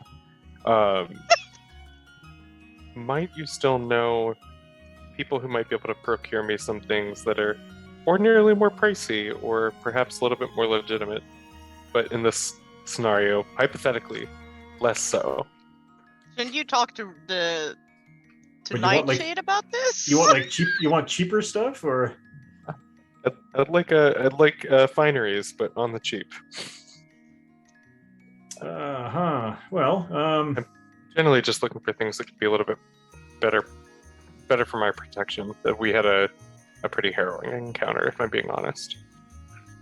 okay. Like what were you fighting against? Oh, obelisks, or rather statues the size of obelisks. Well, that's pretty And- nasty. Not too often from our past that, a stone golem came to life and swung on you, was it? Well, maybe you do you just fight with your hands, eh? Do you use do you have a ranged weapon? I don't. I most often fight my hands, yes. All right. He says, "Well, I have a magic javelin that I could obtain for you." I don't know that I can use javelins. Oh, okay. I don't. They're I think those are martial weapons, and therefore Could be. Okay. They might be simple. I'll check. He says, "Well, what about?" He says, "I have this potion which could be cool." elaborate on that. You can he says- use a javelin. I can use a javelin. I could use a javelin hypothetically. Okay. Well, this is a yeah, it's a rare item. So he says I can get it to you for a reduced price, because of our connection and such. So yeah, so for 5,500 gold pieces, I can get you this javelin, it's called a hail of arrows. That I cannot afford, but I appreciate the gesture. I'll consider reconnecting, and if it is still available later when I have the coin, I may take you up on that. Okay. Well, sorry, man. I wish magic items were cheaper. No, don't we all? I thought that one of our mates had been talking about getting a factory off the ground, but I guess he never really put himself to the stolen books. So we'll have to make do. Okay. Thank you for your time and your assistance so far. Generally speaking, I have no idea what lays before us. So if we ever see each other again, that'll be good. Okay. Well, Star Fox out then. Say hi to I Slippy for me. I think I hate Ben most. for saying Star Fox. Yeah. He said it. Andrew said he beat me Or to it. for agreeing so quickly to Star I was Fox. gonna say it, but he'd already said it, Yeah. so I had to double down. Star Okay. Fox. Okay, so anybody else want to do anything? Yeah. So Still, who's like wants to do everything? Sure, go ahead. No, I haven't done anything. I Who's figured not out done what she needs to do? what I want yeah. to buy, but I need to run it by you. It's Uh-huh. a tattoo. Oh, So I'm thinking of the trauma that Hoot has just gone through. She wants to get like a proper tattoo to kind of signify the situation. are you getting yeah. drunk and then getting a tattoo? Make the Like a trauma giant, permanent. eagle on your Yeah, back. are you getting a trauma stamp? No, It's a an tribal immortal- tattoo. A tribal tattoo around the arm. She's already kind of got tribal stuff all over her, but A so butter this tattoo on the. a Tramp tramp stamp. Yeah. Okay. Butter tattoo. So Linda shows us her tramp stamp. So the tattoo in question is potent, let's just say. It's a blood fury tattoo. They cost about 3 gold pieces. If you want to just have a or What do you mean 3,000 3 gold pieces. Oh. 3,000 gold pieces, sorry. But if you want to look it up, I don't know if you'd Like allow there's a it. blood fury tattoo. Okay, wondrous item tattoo. It's legendary. That's like 500,000 Damn gold it. pieces. Oh, is it? Okay, sorry. Yeah. Okay, no, you can, Okay, well, I don't know Um, what I want. maybe you then. can ask your girlfriend if she can give you some money. Is Yeah, this no, like that's a you go to legendary- Who's go to a leveling up place and too it's early like- now? That's yeah, a it's like I legendary want a item. blood fury tattoo, and it's like you go to a place and it's like, yeah, that'll be 3,000, and then they give it to you, and it's like the magic tattoo actually is like, Kung Po chicken, it's Yeah, like that. Kung Po What a bit of it's very, like very rare. bullshit, it's It's like a symbol not for authentic. soup. Yeah. Yeah, it's What's very rare again? So you're trying to find, so very rare is also very expensive. Like very Okay. rare is rare is the ones that are costing 5,500. Very rare Okay. is like 50,000 gold pieces or something. I'm gonna keep looking then. Okay. I didn't There realize are some- that was legendary. Yeah. But if you go visit like Eliza Pennygleam, Yeah. Just to she kill her, could- if nothing else. she could hook you up, governor. Yeah, she could. So She could be glad She's I got didn't the have proof. the rune spell. I just imagine her like Russell Brand. Like that's the voice that I'm hearing. I know it's not the voice you're doing. I'm fighting against. Well, I'm not doing anything really. I'm fighting against all the evil corporations. Yeah. Russell Brand sounds. He sounds. Once again, it's Reasonable until he just goes full crazy. Like it's just. He sounds like a parody of a British person. Yeah. He does. I mean, he's great in movies and stuff. And yeah. yeah. Yeah. So you can keep looking if you'd like. But yeah. very rare is also expensive, you said? Yes. Okay. Like I think maybe Nightshade might be able to afford very rare, but obviously she only wants to buy very rare. I want to goods. buy a house. Yeah. Okay, all right, I'll go back to the drawing board then. You could always steal something, right? Just like in real, I mean, Real Nightshade life. and Arthur would have to pool considerable gold together to, like, much like in real life, real estate is the real very rare magic item. Being able to afford it. I'm definitely going to take 5 potions. So they're Yeah, sure. 250 gold each. So So regular potions are 50 gold pieces. okay, And the next level up are 250 gold pieces. I'm going to go for those. Those are the so there's potions of healing and the potions of what are they? Greater? Potions? Yeah, greater. Yeah, greater, yeah. So I'm taking 40. 5 of those. Yes. And yeah, like that's it, I think. Okay. So does anybody? So If does Sir Arthur want to do anything? You're the only one left who hasn't really said anything much. yeah, if we've got a bit of time before we head to the next thing, during the the day or the 12 hours at least that Osier was in absentia. Sir Arthur is going to try, assuming he could even get access to a good library, or if he has to settle for a public library, he is going to the best of his ability to try and research anything like hell or this portal, or he saw the stuff on the other side of the portal to hell, right? This kind of ancient civilization.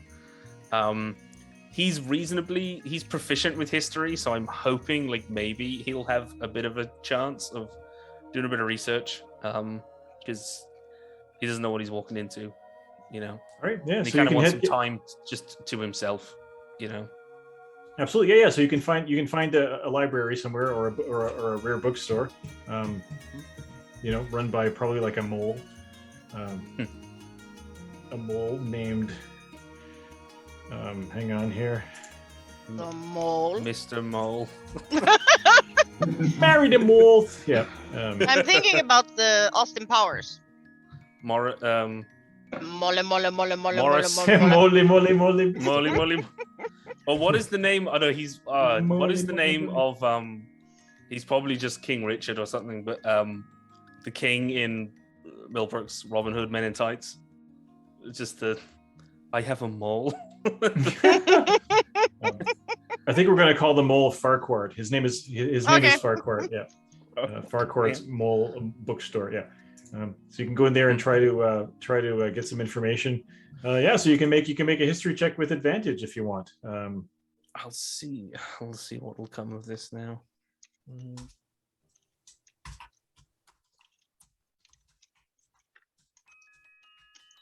Where did my Roll20 go?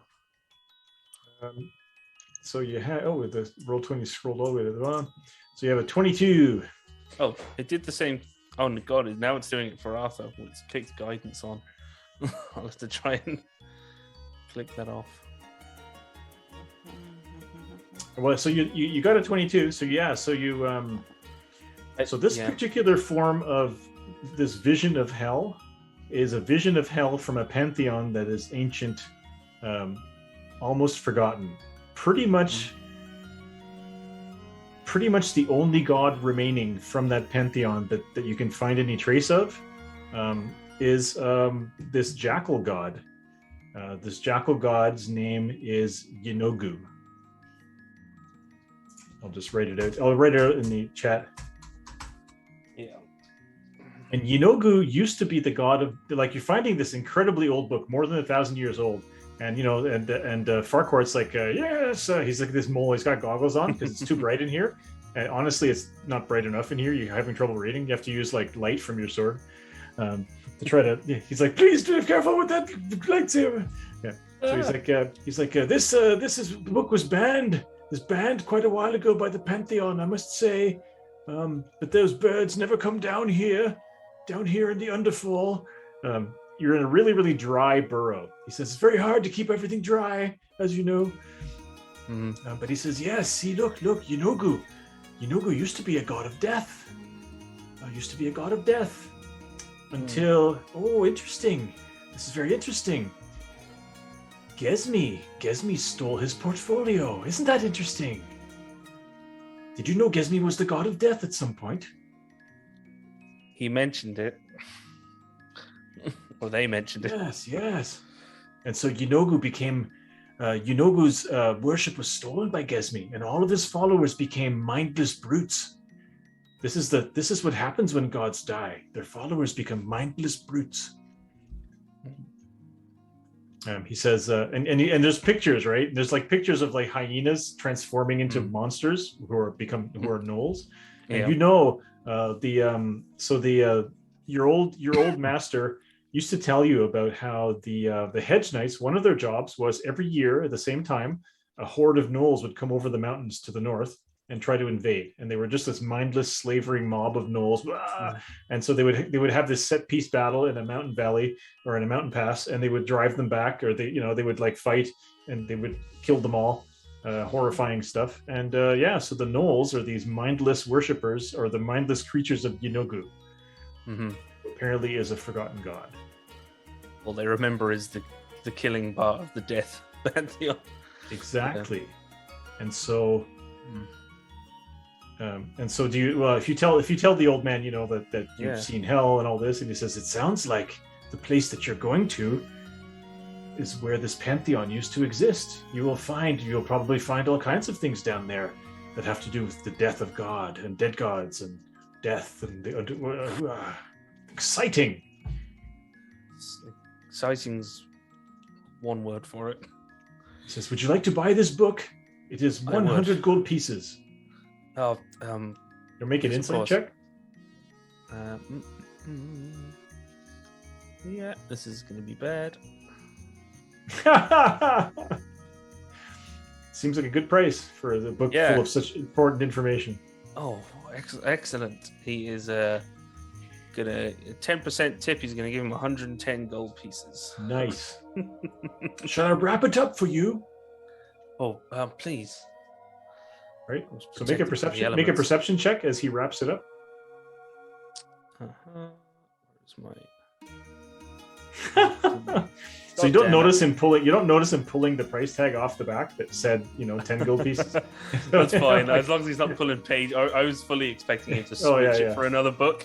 And I'm like, guys, unwrap. Look, I found the best book. It had dark, untold secrets in it, and I unwrap it for the rest of them. It's like the mole Kama Sutra. It's the Berenstein Bears. Yeah. Beano.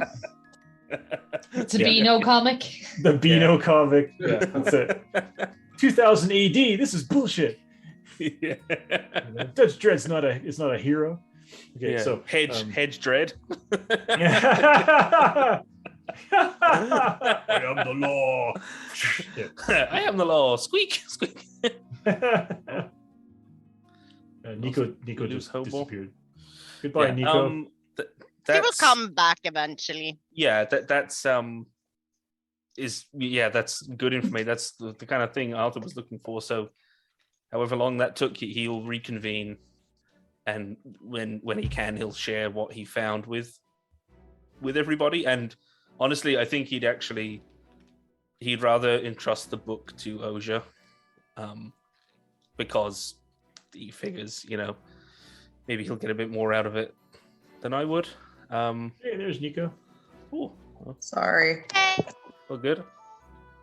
Yeah, so he'll give it to Ozia, and he's a little wary of Gesme. I don't think he'll express that explicitly, but he's kind of, I don't know. Yeah. Oh, they have people on the screen. Yeah. Sorry. Yeah. So. I'm sorry. Fuck yeah. Is there anything else you want to do?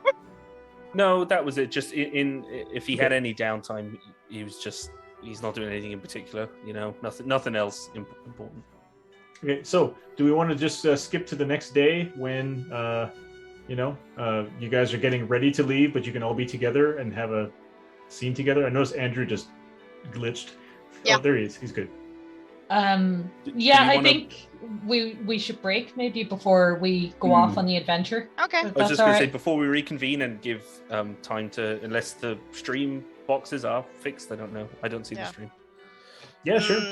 I think that may be a good idea. Yeah. Maybe Andrew will stop lagging. Andrew or his internet? I'm just asking. Hashtag can't stop, won't stop. Hashtag lag queen. I'm a lag queen. Thank you, Joseph.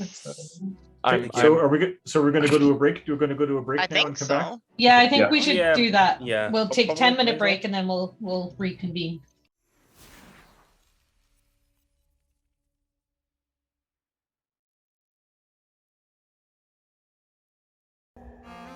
Unleash your inner beast with Bergen's Book of Beasts and the cosmic horror adventure Firestar Falling.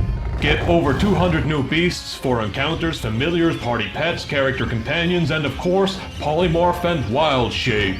And new subclasses, including the College of the Duat Bard, Oath of the Pack Paladin, and Way of the Sacred Beasts Monk. And how about dozens of magic items, including items for your animal companions and familiars? And don't forget about Firestar Falling, a 100-page cosmic horror adventure with rules on how to make twisted beasts that will scare the living feces out of your players. Live on the wild side, and back the Bergen's Book of Beasts Kickstarter now, because there's a little bit of beast in all of us. Okay, so the next NPC that joins the game will be called Peggy for reasons that no one can know. So,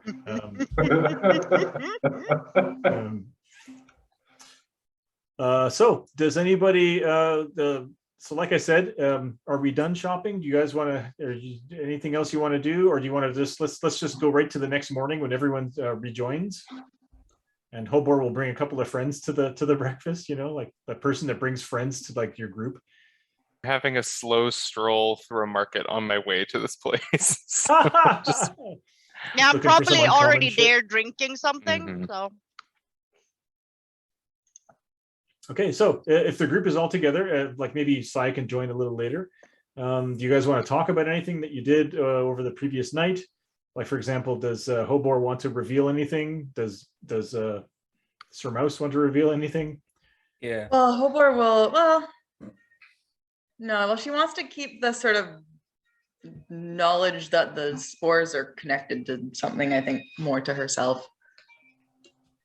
So you don't want the two ladies to join to come and try to gain some customers? Yeah. No. Okay. Bring him in. Let's share the knowledge. Let's share. Okay. Yeah. So the next morning, the two ladies come, and they have like 3 people with them following, like 2 moles and a hedge, and they're all kind of like, "Hey, we found some more friends to join us. You know, things are going really well. Yeah. Hi everyone. I'm Elephant Head. Hi, I'm forget my other character's name.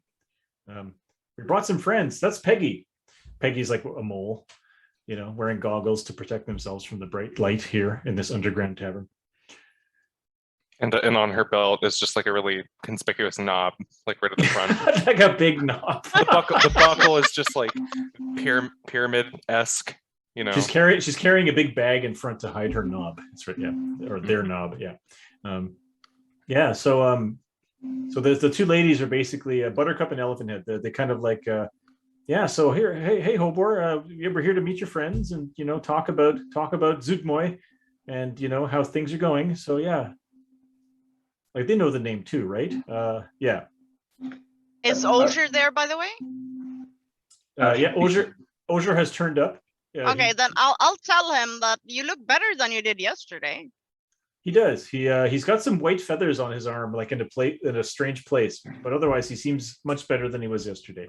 A lot better than he was when you saw him last night. Yeah, that's what I meant. Yeah, I'm pretty sure Osier didn't get much sleep anyway, so he's kind of out of it. And yeah, what do you mean I look better than last night? Well, you told me you were gonna go away for 12 hours, and I didn't have to guard you, so I took a drink with my sister.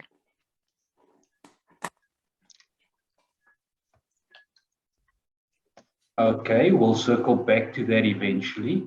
Okay. That wasn't me. What? No. Who the fuck was that then? Should I have killed them? I'm not sure yet. Let's see where it goes, and then I'll let you know if you should kill the other me. Not that other me, that other me. Yeah. Okay, So the rest of you I notice need to know, does the other one have the white feathers so I can keep a track on who's who? Unfortunately, the other one had no white feathers on him. Okay, he just looked wounded and and in bad shape. Okay. Yeah, so the rest of you know that Osier is kind of like an aloof guy under normal circumstances, but he just seems downright. Ever since he made that simulacrum, he's been acting a little weird, and now he's just gone full weird. It's probably I don't know. He reads too many books. That's his problem. Is your new Azure with you? He would be, yes.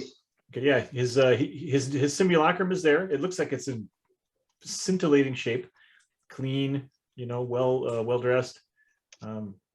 Not injured, so clearly he did something. Looks better than him, in fact. Okay, so Elephant Head and Buttercup are kind of like, yeah. So we brought these other friends, and we're starting up our little chapter here. It's going to be great. And why are you here? Well, Hobor, I thought maybe we could just talk to you guys, to ask you, have you found our savior, our Lord and Savior Zootmoy? And would you like to hear more about it? Hobor's just like gonna smirk and back away and just observe this interaction. Nightshade is gonna take a shot and go to the bar. So they have like brochures. And they fully go. What is the brochure that the people bring door to door? The high tower or anyway, For the height, yeah, I think so. Yeah. Yeah. So they go full door to door religious. Trying to get you to join their religion. But it seems harmless. Who's Zootmoy? Is that Nightshade's sister that we didn't know about? I'm so confused. The other sister that Hoot killed. I can't help it. How good is my religion skill? Hoot was triplets before, but yeah. She absorbed the other twin in the womb. Oof. When she raises her wing, their faces are still there. Should I know who he is? Should you know who Zootmoy is? No. Oh my god. Okay, good. Roll 20. So Elephant Head and Buttercup look at each other and they're like, "Well, we're trying to rebrand. So Zootmoy is the queen of mushrooms. Great stuff. We've decided that we want to worship Zootmoy instead of Henwin, and we hope that's and they kind of do the sign of Henwin, and they're like, we hope that's okay, Henwin, but we feel like Henwin's just become a broken HTML link at this point. So everyone's Roll20 is dead.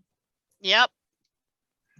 I had to restart mine, but it seems to be working fine now. I'm going to restart my Roll20 again. I guess Friday night is all right for fighting or something. Friday night's the night for Roll20 to go down. Yeah, it fucked me last time we played. So did it peg you? Those yep, pauses. it pegged me. Buy you dinner without lube. How dare it? Damn, no it lube. It bought her an Uber. It sent her home in an Uber. How nice of them. That seems to be more the etiquette now. Yeah. That's something. At least she didn't have to walk. Okay, Yeah. so assuming she could. Let's get through this. So they're like, so we're taking back Zootmoy is basically what we're saying. We're doing this thing. All right. Where do we find your god, this worshipping guy? Where do we find Zootmoy? Zootmoy? Are you asking your friends or are you asking me? No, my friends, I guess. Well, they're like, well, you should. I mean, you know better than us where Zootmoy is. I don't know. You don't usually go. Doesn't matter where God is when you worship it. You just worship it, and then it gives you, They're like, check this out, and mushrooms are growing in their palms. They're like, yeah, we're able to channel the power. It's great. We're happy with Zootmoy. Seems to be working well for us. So yeah. Peggy's like, yes, I've also been able to challenge Zootmoy with my goggles. They grow like a big mushroom.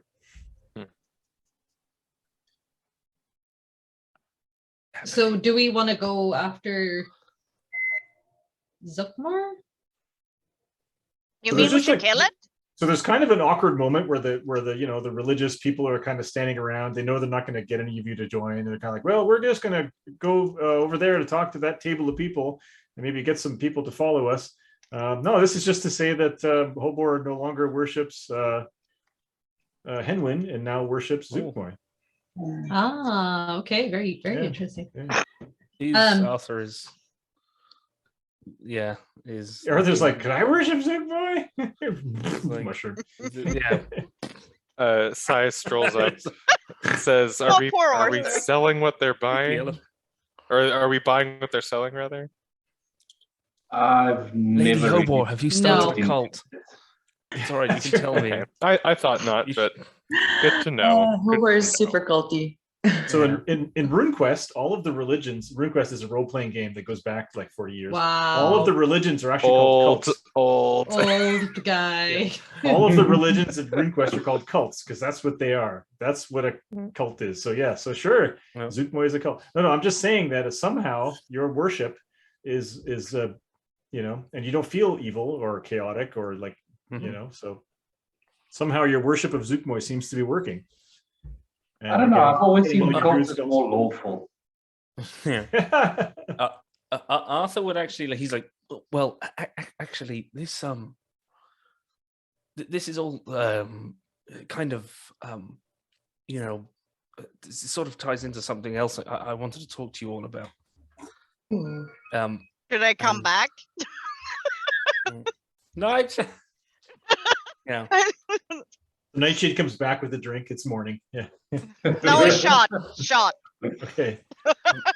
But he's like this. Well, maybe you know, Darkon.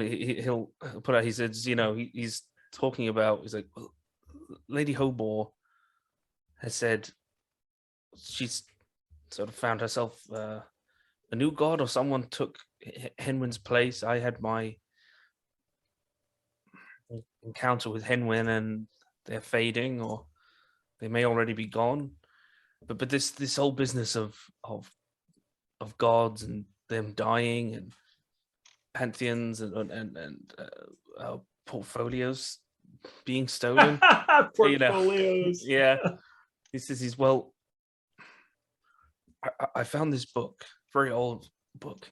The man selling it said that it had been a banned book and a handful of copies, maybe, but ones that had escaped the fires of the birdfolk scholars. But it's talking about a god from a place like the place that we saw through the portal, the Hell Gate, Yinogu, an old jackal-headed god, a god of death.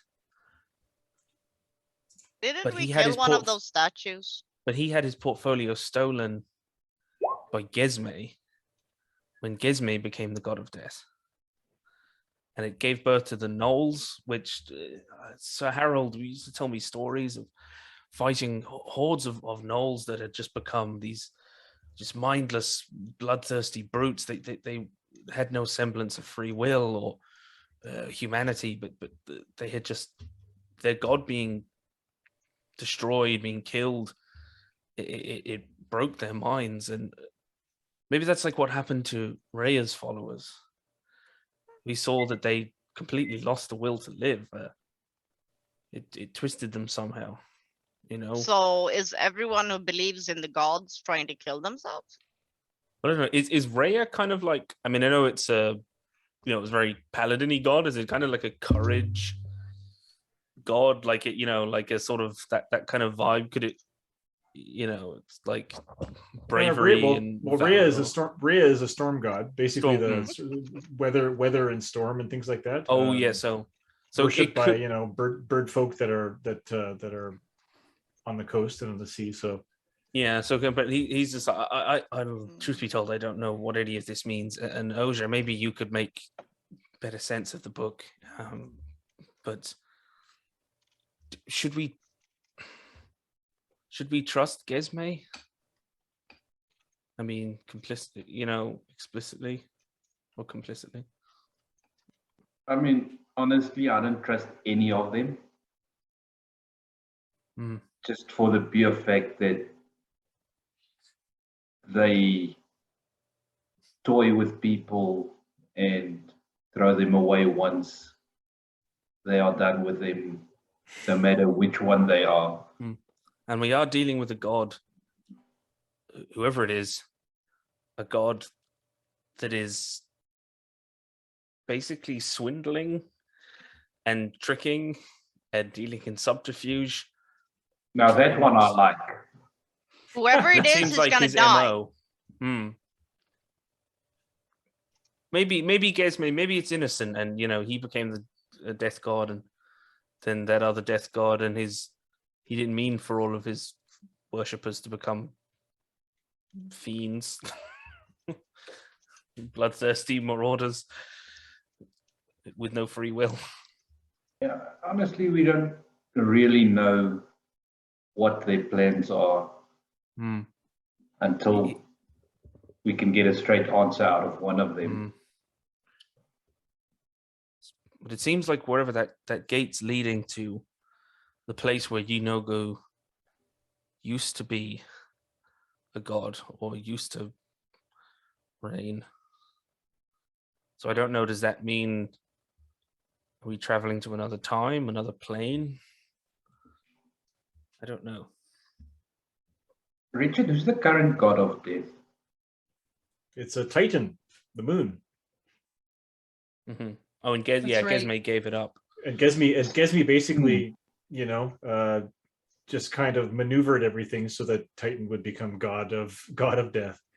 I don't suppose you could show us some of the god from the books. You held it up last time and helps. Yeah. Google image search God. You could also just image search Humblewood Pantheon, but yeah. There's one image. Might be more precise. Yeah, there's one image that has all of the things like in a. I was instinctively waiting for your camera to do the zoom thing. Just So I've taken liberties with the Pantheon because the Pantheon as depicted is a lot more gentle than how I've done it. Like they all live together, and the only one that's bad is Chren, and that sort of thing. So you can just search the internet for Birdfolk Amaranthine or Humblewood Pantheon and you'll see it all. Like Ardea and Titan are like the two biggest ones in the middle, and all the other ones are around the edge. And I've decided that Kareth, who represents the Earth, is also one of the big ones. So now I'm really close. And then like Zugtmoy and Yunogu are, they're not from Humble. Standard. So you won't. They won't be kind of detailed though. Well, that's right. So in traditional D&D, Zugtmoy and Yunogu. Well, Yunogu is a demon, the demon god of chaos and slaughter. Who leads the gnolls, and Zugtmoy is the demon queen of fungus. So yeah. So it's Titan's domain then hell, or is there someone else that rules over hell in this world? So Titan's domain is the underworld, right? Which is technically a different place than where you're. Says the grave or the night for Titan. That's right. That's his domain. Yeah, that's right. So you could be a grave cleric, or So is there like a traditional? Would that make? I'm sorry, I've forgotten. The sun gods. Ardea. Ardea. I was like Araya. So all of the gods in the Amaranthine are pretty much on the upper plane. She's life and light. Apparently. That's right. So if you look at the parallels, it'd be like Pelor. So the sun god. Yeah. So you've got wherever they live. Your upper plane, and then you've got your Earth, Celeste, like Midgard. Yeah, exactly. Yeah. So Titan probably doesn't live with all of the other gods because he's the god of death, but it's still not hell. It's just like another plane that is And then Altus is the guy that I worship. That's right. I forgot about him. Sorry. And Altus is another storm god. But the place you're going, and you could have seen this in the book, Sir Arthur, is that it looks like it's a lower plane, like in the abyss, or in fact, it looks like it's part of the abyss, which is a place where demons live. Yeah, like it looks like Yunogu has been cast down to the demon plane. Okay. Well, if we're going to go fight demons, at least we have a pallet. Oh wait. Don't rub it in. Ardea is life and love. Andrew, you want to make a paladin? Paladin? quick. I mean, you switch so often. So anyway, so Andrew, you're saying that Chren is the gatekeeping, gaslighting girl boss or evil, and in fact, as published in the book, Chren is sort of this evil gaslighter, which I've decided is how Chren was represented because of the effects of the god thief. But something happened before the campaign where a cleric managed to bring Chren back, and that's why Chren is now back, but is a baby fox. living in a garden somewhere with a Can we sleeping keep penguin. the baby fox? No, we don't want to keep this one. But it's a Says baby. He'll devour you. Says not Yuya Kren. says. Not You could worship Kren. him. Yeah, you could worship Kren. No, Yeah. he doesn't sound too good. No. Well, teach their own. All right. So, is there anything else you want to do before you jump down into the hole? Oh, I sent you a DM on Discord about an item that I might like, but I don't know if you have it because I don't know if you have fizz bands on Roll20. I want to sharpen my bolts. That's You it. should be if you just type it in if you type it in the compendium on Roll20, you should see it if I have it. Touche. I'm pretty sure I have fizz bands. Every time I buy one of these friggin' books, one of these rolled D20 books or D&D books and put them on, it's never as good as I hoped it would be, but yeah. Oh, and then remind me how you add an item from a from say the compendiums or Drag it sources. over. Dragon teeth.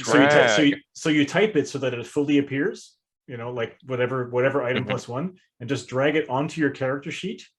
Make sure, sometimes on my computer it flickers. Make sure it's not flickering when you drag it, otherwise it won't work. If your character's popped out, it won't work either.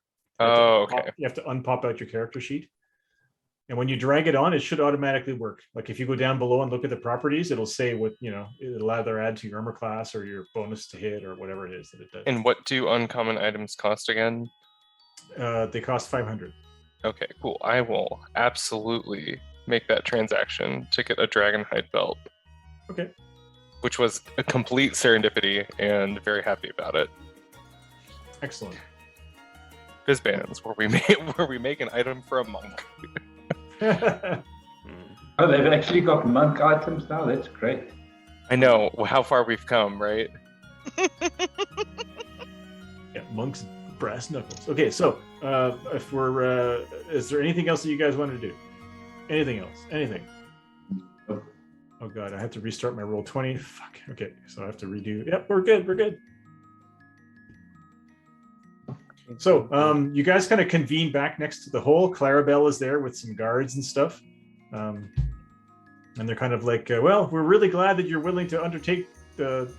So, Clarabelle kind of looks at Hoot and says, so can I ask you to... Maybe you could do something to close this hole when you're done down there? Not the first time I've heard that. So that there's not a... Oh, I have no experience with a sister talking like that, but I'm laughing my head off because I think it's hilarious. But yeah, I just turn around and say, "We'll do our best. Just stay safe while I'm gone." Okay, and you notice there's like a force of like people dressed in like dark rangery clothes on one side, and then so like some council people on the other side. They're kind of the two groups are eyeing each other a little strangely, but. Nobody fights. Yeah, so you're gonna head down there? Yeah, I'm gonna go. I think there's probably enough flying. Like each person that can glide or fly can just glide or fly down while carrying another person. I can also climb down. I can just walk down it like normal. So do I want to grab the mouse and the hedgehog again? Yeah, sure. Because you're gonna find very quickly that when you climb down, eventually there's just like you're like. The hole kind of opens up and then you can't climb. You're just falling through the sky. You're in the sky. Oh, right. Okay. Desert. Sorry. Yeah. Yeah. So I mean, but I'm a skilled climber, can't I? I'm gonna glide. Yeah, you can climb right down to the bottom of the hole, but then you have like another, 10,000 feet of sky before you get to the ground below. So that's cheating, Richard. You have to glide or fly. And if I equip an item, I have to equip it during the night when I'm sleeping, right? Well, it's a short rest. So if you have something that allows you to fly, you can equip that, and you have to remove something else. Yeah. Yeah. Like on your character sheets, I put ATT next to the items you're attuned to. You don't have to worry about attuning to something. You can just glide down. Otherwise, I have Cloak of the Bat. But... Yeah, you could equip that, but then you'd have to probably unequip something else. And then Osher told me he's gonna take care of me, so I trust him. Okay, so I'm just saying that because that way I can just put you on the other map, and then you will have flown down. So yeah. Okay, so yeah, so Hoot, so Clarabelle says, "Well, Hoot, I guess I'm not going to say break a leg, but be safe down there." I will. And just before I go, I want to say that I got barrier tattoo, which is uncommon. Okay. So I got this earlier on, like I got inked up. So I think for bird folk, the tattoos just permanently change the color of feathers, to make a different pattern somewhere. So you let me know what that looks like and I'll add it to, Well, she's already got tribal kind of markings on her anyway, so she's just adding to that, I suppose. Is it written on her lower back, like upside down? No, it's definitely not on her lower back. No. It's on one of her wings. Okay. Okay. I'm just thinking of all the tattoos that that like famous people have that are just so pretentious and awful. Yeah. Are we gonna change the map? We are. So you guys I'm are very jumping down. excited. I'm very excited. I'm very excited too. So it's now 4:30. So we have So we'll just do a quick thing. Yeah. So you kind of look down, and I guess I should have said this. You kind of look down. I'll bring you back to the map actually that has I'll show you the image that has the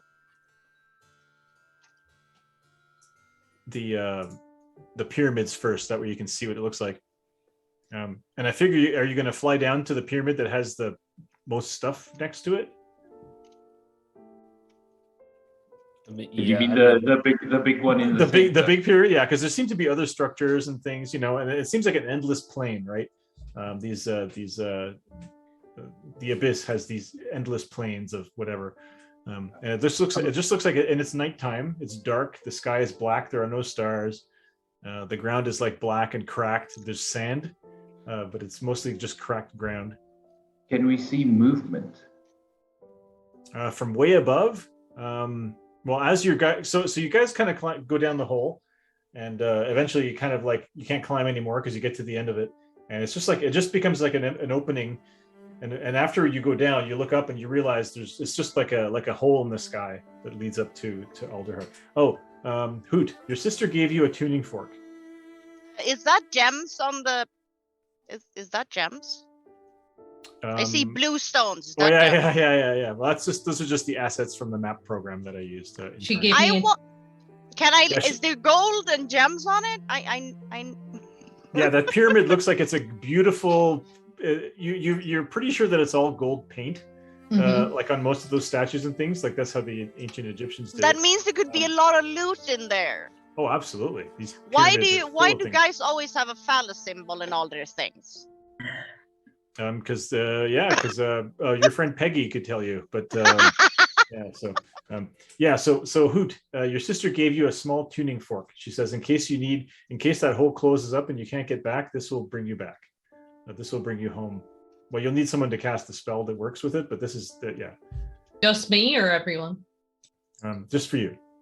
She says, Hobor will let everyone know that she can help with that because I picked a planar something spell that should do it for all of us, right?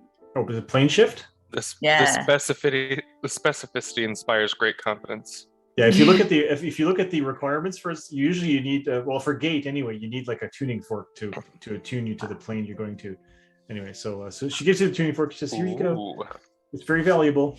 Yeah. Okay, so yeah, so you kind of drop down and you start gliding down. It's not a bad dagger. It's probably going to take like 10 or 15 minutes to glide down to ground level. Damn, anybody who wants to make a perception roll can make a perception roll. And if anybody rolls really high, yeah.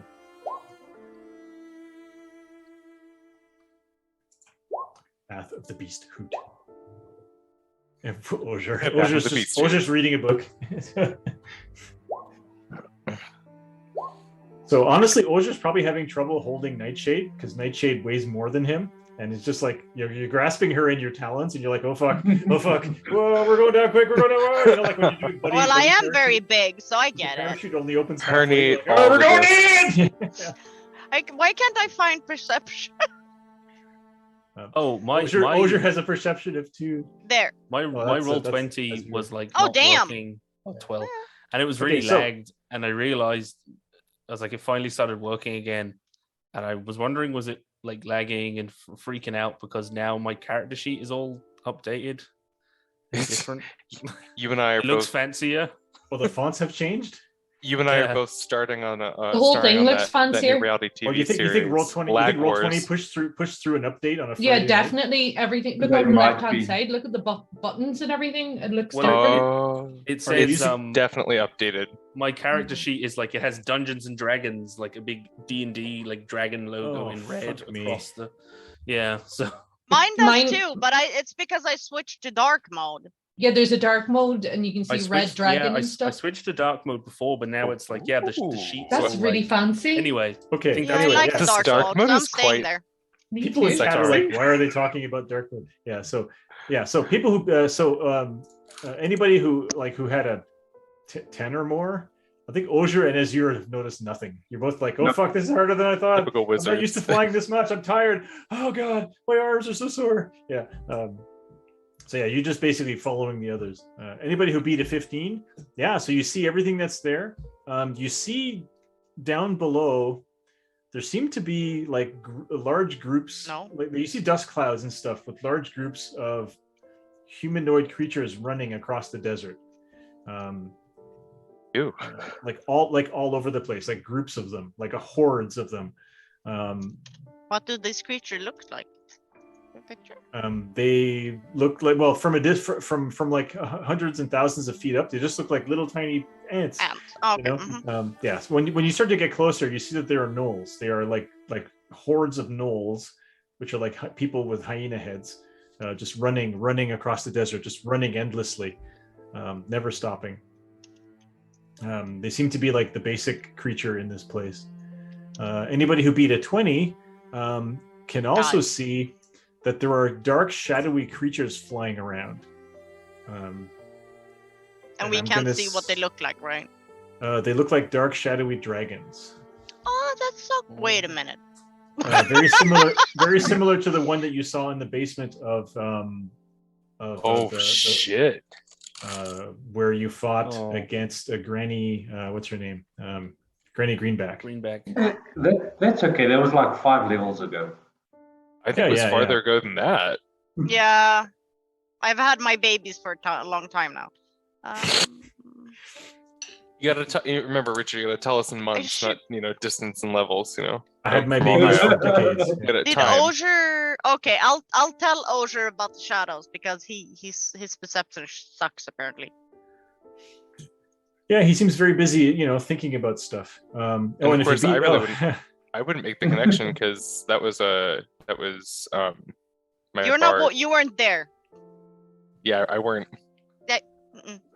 and Nightshade got more than a 25. So Nightshade, you notice that the biggest pyramid has a flat surface on top of it.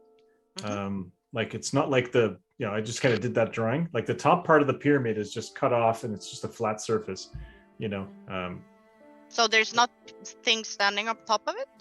No, that's right. Okay. Okay. Well, that doesn't seem like anything I care about. Just the dark Pyramid's got a things. helipad. All right, now. Is it a helipad? You navigate off that. All right. So you guys can fly down and land. I guess you could land anywhere you want on the map if you want to. I just put you guys on this rocky outcropping overlooking a little rift, and this. And the scale's a little bit off. Please forgive the crudity of my map, but yeah. So No, you do good maps. So. yeah. No, I think that I outcropping assume you- works fine. Oh, wanna it looks get- like gold! Yay! Yeah, you probably It's want to gold. have a bit You're of an a expert. vantage point It's gold paint. to scope it Yeah. out. So you guys kind of land on the rocks there, and so Mhm. what will you do? I'm scanning to see are there any gnolls in the near distance, or any other threats. Yeah, can I do like a survival check? Yeah, sure. If you, yep. Arthur was Uh, just straight up scanning the horizon. So they do a perception check again. 16 survival. What was that noise? Oh my god, that was Oh, scary. don't worry, those are just Definitely. knolls. Okay, Oh, there's definitely that no. scared the That's crap out of me. brilliant. That's Uh, awesome. Yes. What the Oh my god. I want to go home! So, Oja and Azure is just going to use the circlets of This is the best. telepathy. Just to check if there's anything in 30 feet in each direction of us. Yes. So if you look down from the rocky outcropping to the north, and to the south, you see like hordes of gnolls. They seem to have spotted you as you came gliding down, and they're all converging on this place. There seem to be thousands of them converging on this place. I've got a spell for that. Thank you. Did I prepare it is the question. Are we making a break for the pyramid, or are we going to try and fight thousands of gnolls? That one did. Give me 2 seconds and I'll tell you. I'm honestly not sure what the smarter move is. All right, so both prepared it. That's nice. Lucky me. So Oja and Azure will both spend a 4th level slot to cast hallucinatory terrain on either side. Okay. How big of an area does that do? It does a 150-foot cube. It lasts for 24 hours. Cool. So just to make it look like as if the ground has fallen away on either side of us, and leaving us, let's say, just want to measure quickly. Yeah, let's say like that 45 feet space. So everything above and below that. Like something like this, like basically the whole valley here is just full of broken ground, and they can't. Yeah, it basically looks like it's fallen turned into a chasm. Okay. And Right. So. Sorry, Richard. On top of that, because I have illusory reality, I think that comes into play with this one. Let me just double check if I'm thinking about the right one. You have learned the secrets of weaving shadow magic into illusions, giving them semi-reality. When you cast an illusory spell 1st level higher, you can choose one inanimate non-magical object that is part of the illusion and make the object real. Okay, so what does that mean? You're gonna make like one of the pits is real, or yeah? Only like the first bit of the pit. I need 1 or 2 of them to fall in. Okay, so why don't we roll for initiative then? Because I was going to have these guys come charging in and prevent you. I'm sure you guys have no trouble getting across, but let's just do the initiative thing. Aw. I'm sure you'll have no trouble getting across, he says, having expertly planned ways to trouble us getting across.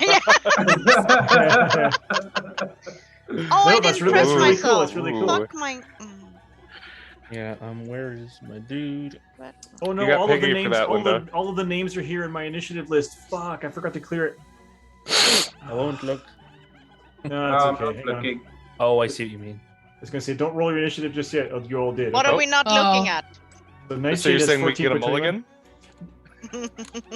No, it's okay. So Nightshade had 14 between. No, it's because my initiative tracker is still showing the last sessions, and your new ones are also going on it as well. I've had this problem always. So, but, Oh, okay. Mine I showing. think a little big. Viagra won't fix, but yeah. So, Osier has a 7. Make sure you're not using amyl nitrates at the same time. Yeah, Osier has a 19, and Azure has a 7. correct. Yes. Good on Azure, showing solidarity for me. And Sir Arthur, apparently. Damn, Wait, we're all Azure here. is back? We're solidly bringing up the rear. Azure Azure is 2.0. Yeah, he has Okay. a fresh new Azure who looks pristine.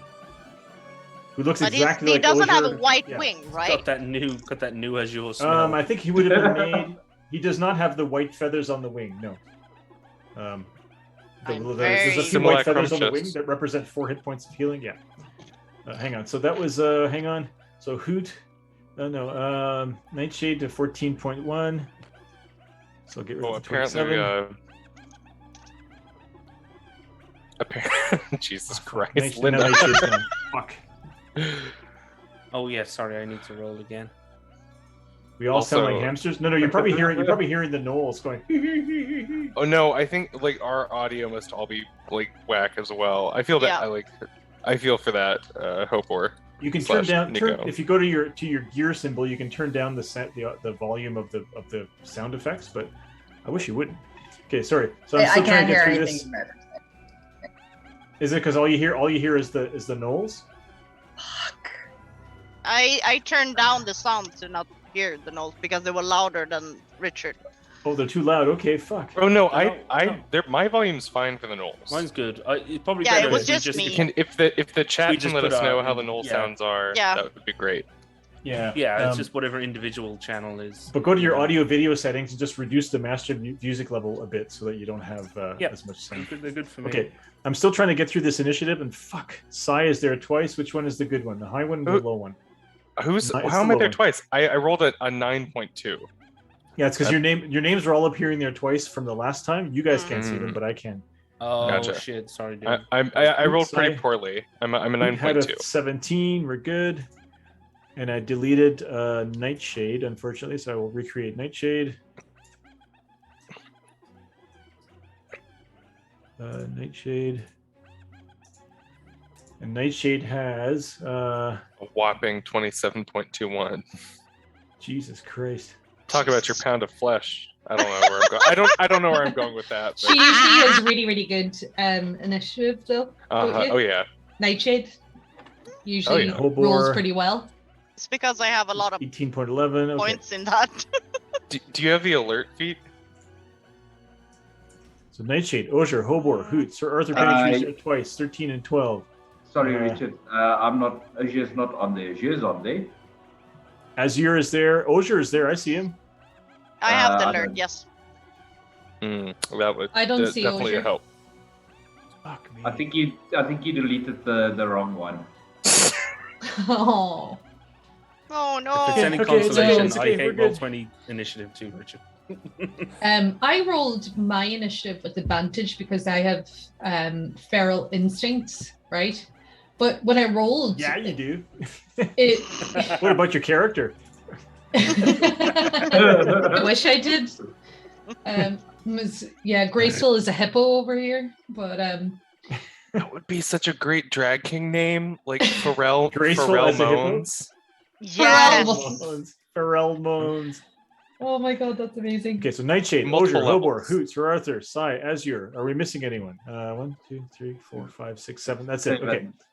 Okay, I'm gonna add some gnolls. Baba doesn't need to be up there, right? Who doesn't? Baba. Oh yeah, Oh, Bubba Bubba's just with goes me. on. Yeah, Yeah. Bubba's with you. Okay, we got that.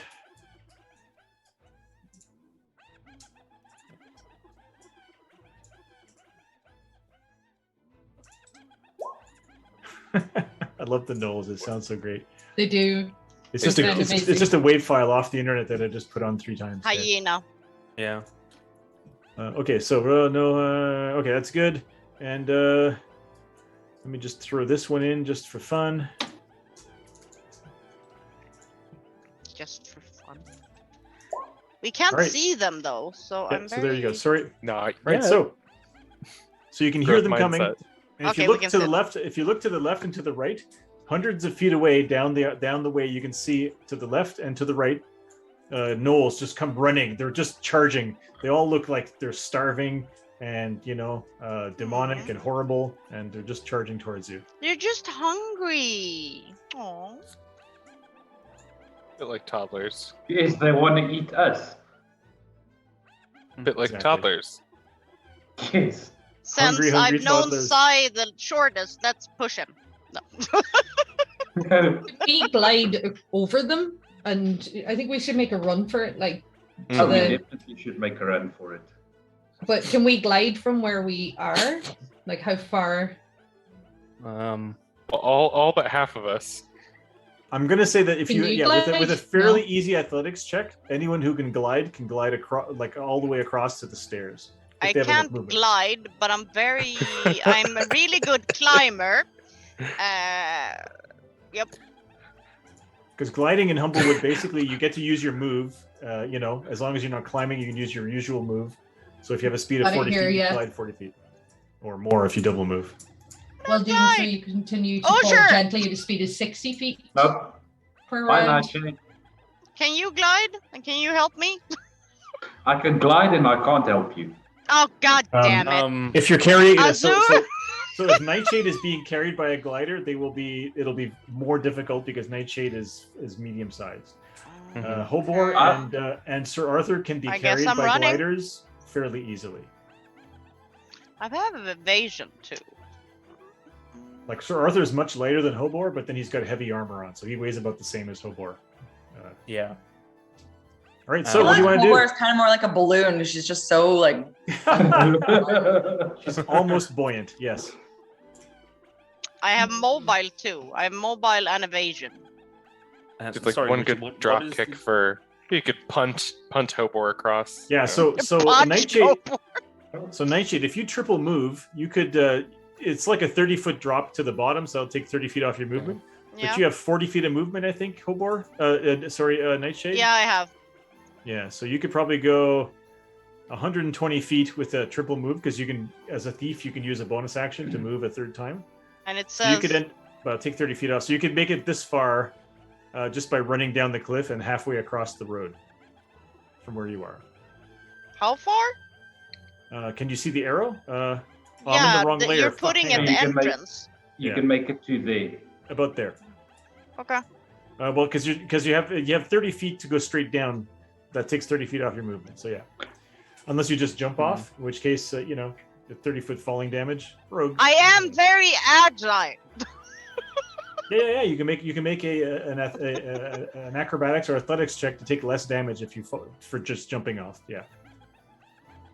Let's do these. Athletics. So, Hoot. Hoot, you're gonna glide. So whatever. What's your move, Hoot? And are you It's carrying- 40. are you bringing- I was taking my two travelers with me, I thought, Sir Arthur and Hobart, as I usual. was gonna say, You can take yeah, one your of us. athletics check has just become more difficult, but you got a nat 20. So you can. So what is your speed? 40.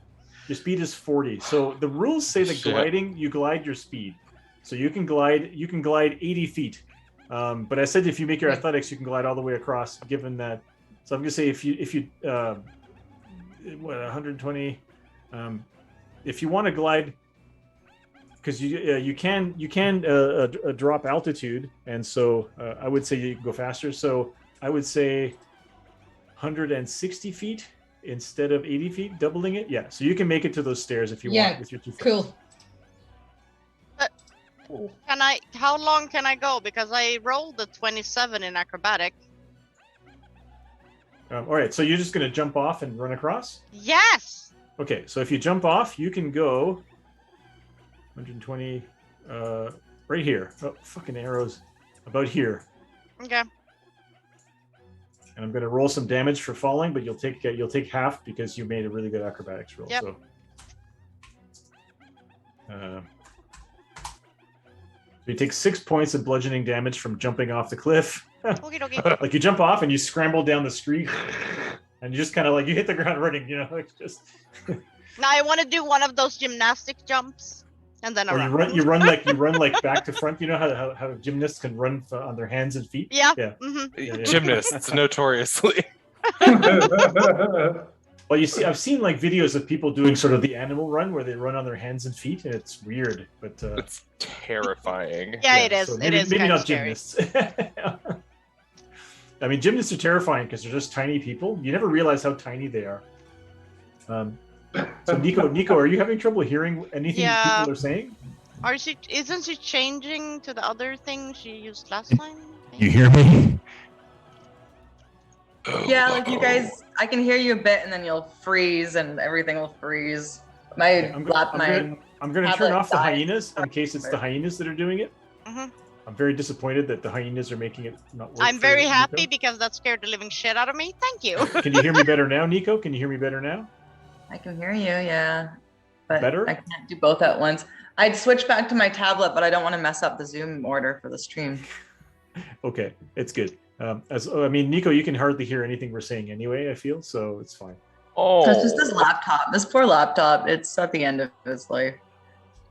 It's not going to last another. Okay, so that was Nightshade. Osier, how are you going to get across? I was planning on gliding. All right. Which is something wizards are notoriously good at, is athletics checks.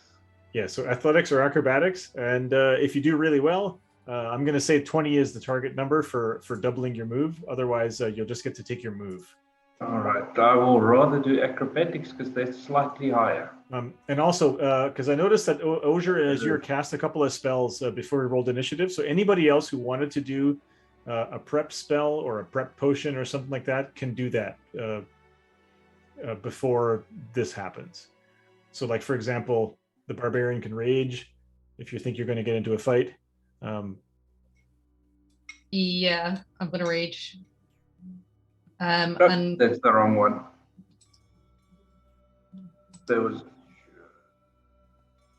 You'll notice also that these stairs and this little building here, they have a roof over them. There's a dotted line that shows where the roof is above. Mm-hmm. So when you kind of land at the bottom of the stairs, you realize there's a gnoll standing in here. Like in a horror movie, he's like not activated. He's like, and as soon as you kind of land with your two friends, he's like, and he's gonna come and try to eat your face. So cool. Fast zombie style. So Osier, I feel like you didn't do well. So whatever you're. So I'm saying, so you didn't cast that spell this turn. You can do so if you want a double move, you can. Yeah. That was with a dash. Okay. What is your speed? My speed is 30, so that's a total of 60. So that's a 30-foot glide plus a 30-foot move. Okay, so you did that because you're taking an action to cast a spell this turn. Is that what you? No. So. Sorry. Dash. Right. Wizards don't get to dash for free. Yeah, sorry. This is you gliding as fast as you can. Basically. So I'm gonna say that you've lost a bit of altitude, but I'll say you're like 30 feet up in the air. Where's the text tool? Oh, here it is. Okay. Oh, good. The text is invisible. Oh no. Probably on the wrong layer. No, it's black text. God. Make it like pink or purple, yellow, maybe. No, it's fine. Okay. I like. Okay, so if that was it for. Up, I apologize. That's okay. All good. Okay, I just Nightshade, thought Arthur and Hobor, they were carried down, right? Yeah. So Nightshade went. Osier went. Hobor went. No, so Hobor is now. Actually, Hobor's your turn happened before Hoot carried you across. Did you want to do something, or do you want to just delay your initiative so that Hoot can carry you across and then you can go? Yeah, delay it. Okay. So I'm just going to drag you down. I'm breaking all the rules of 5th edition D&D. So Hoot got to go. Probably 4th edition. Yeah, so Hoot flew. Yeah, I think 4th edition was also cruel on initiative. Nobody remembers it. Everybody talks about 3.5, and then 5th edition is like you know what really sucks about D&D initiative. Let's not change that. Let's make it worse than it was before. Okay, yeah. Because it used to be you could actually miss your turn in order to choose whatever initiative you wanted the following turn, where you could delay your initiative, so that you didn't have to fuck around. It's like why would you not just let characters choose the order that they're going in, as long as you're not going before the bad guys? It's just weird, especially when you're like in a 5-foot corridor. Ugh, yeah. So Hoot, you landed in front of the you see a target there.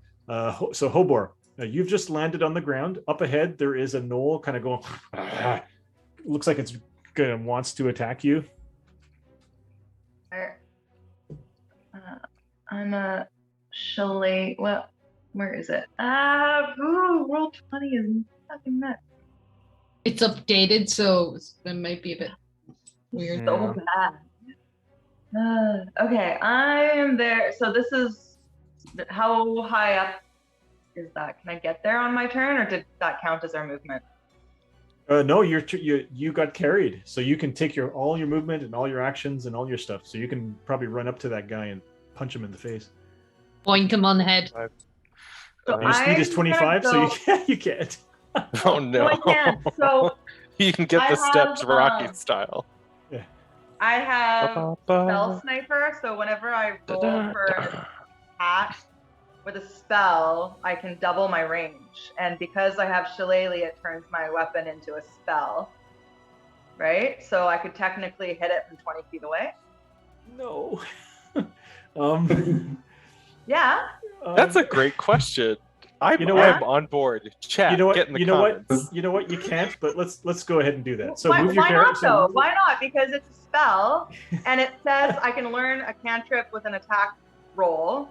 That You know- and you're Why not? a 14th. You're a 14th level druid. If you want to hit people in melee, I'm going to let you do it. So move your character and then make your attack. So yes, you can do it. Yes, I'm allowing you to do it. Yes. But I Get feel in the like it would be comments. like I think it's yeah. Brennan And Lee again, you know Mulligan what? style. I mean, it's a cool idea, you know.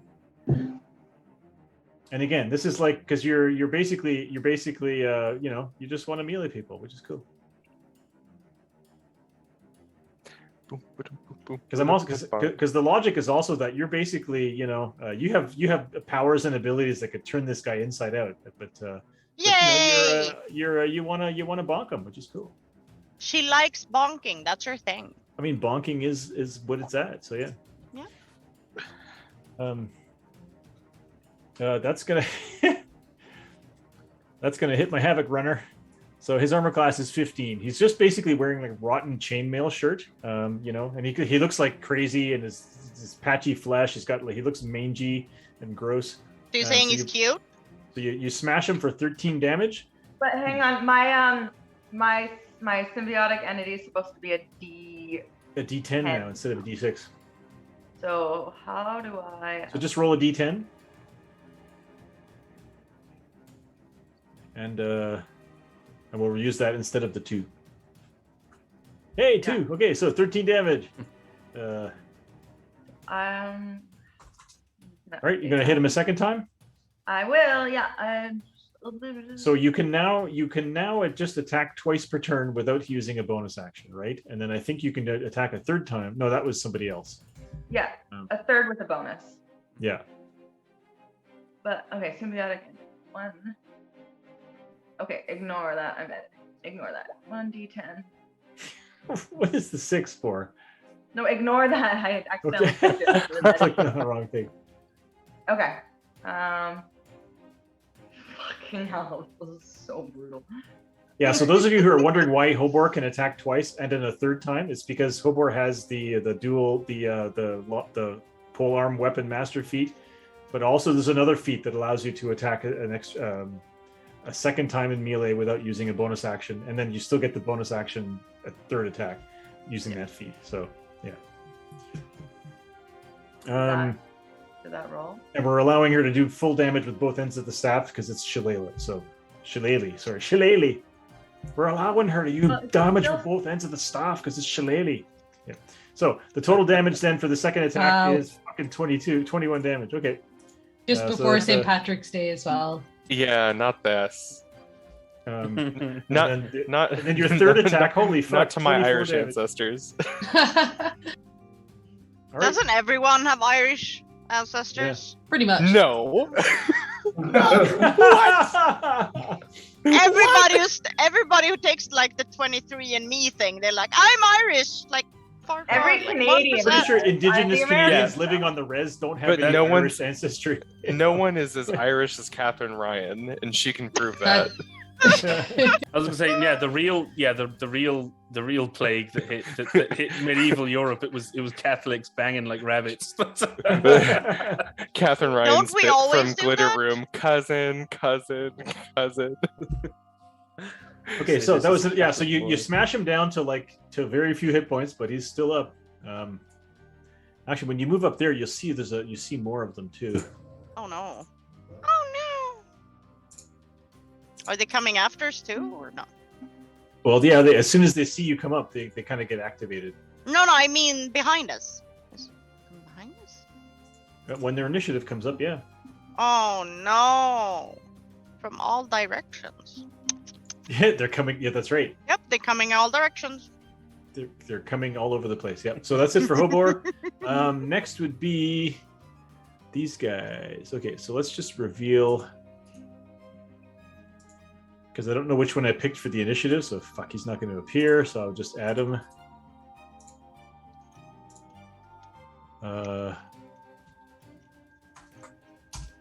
Okay.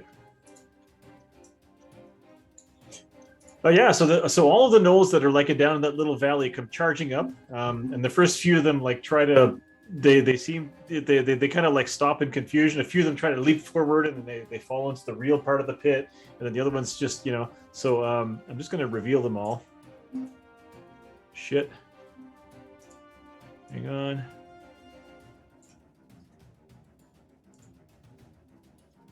Illusionist wizards. Fucking with your DM's plans since 1980. Don't we always That's do really that? cool. Yeah, so I'm just showing them there, but they're actually not able to get so they're currently like milling around. They're not very smart because they're mindless. They're like and you see that they're all looking around. They're probably going to just try to scale the sides and just come around, but they've at least lost this turn. So so there is that. Sir Arthur, what would you like to do? There are gnolls ahead. Okay, so God, I mean this guy's basically dead, so there's not much point in 5, 15, 20, 25, 30 feet. I guess yeah, because I can't really yeah, I think so. How high up is this this here if I were to go to the edge and jump down? Well, you're on flat ground. This represents the inside of like what is like basically 4 pillars with a roof on top. So you're underneath the roof. There's a roof above you. Oh yes, made of stone. yeah. So these guys aren't an immediate threat to us. Like Those guys, runners. no, they are. out They're on the ground just like you are. Oh, okay, yeah, I get. Okay, Like you're under, the dotted line shows where the roof is above you, but you're not on the roof. You're on the ground underneath. I see, but there's not wall like. There's no walls. No, that's right. Yeah. Okay, that's yeah. Sorry, there's just okay. the only things that are blocking view are the pillars, and I just didn't want to go into. No, I get it. That was so that was 5, 10, 15, 20, 25, 30. 3, 4, 5, 6. I'm trying to think he really get in range of anyone. He'd have to action surge, and I don't really want to waste it on that. So I think what he's going to do is he's going to dash up this far with his action, and then bonus action I'll use Shield Master to just try and shove this guy prone. Just cool. Okay. Do something just to kind of get him out of the way. So unless I'm mistaken, it's just contested athletics like grapple, isn't it? Shoves.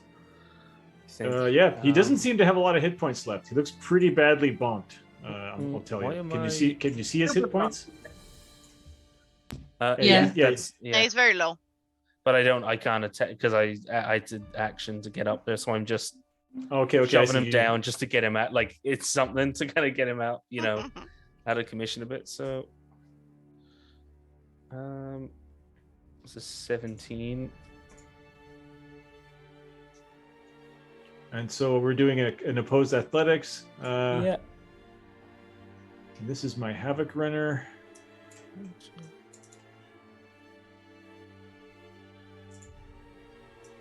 21. Fuck.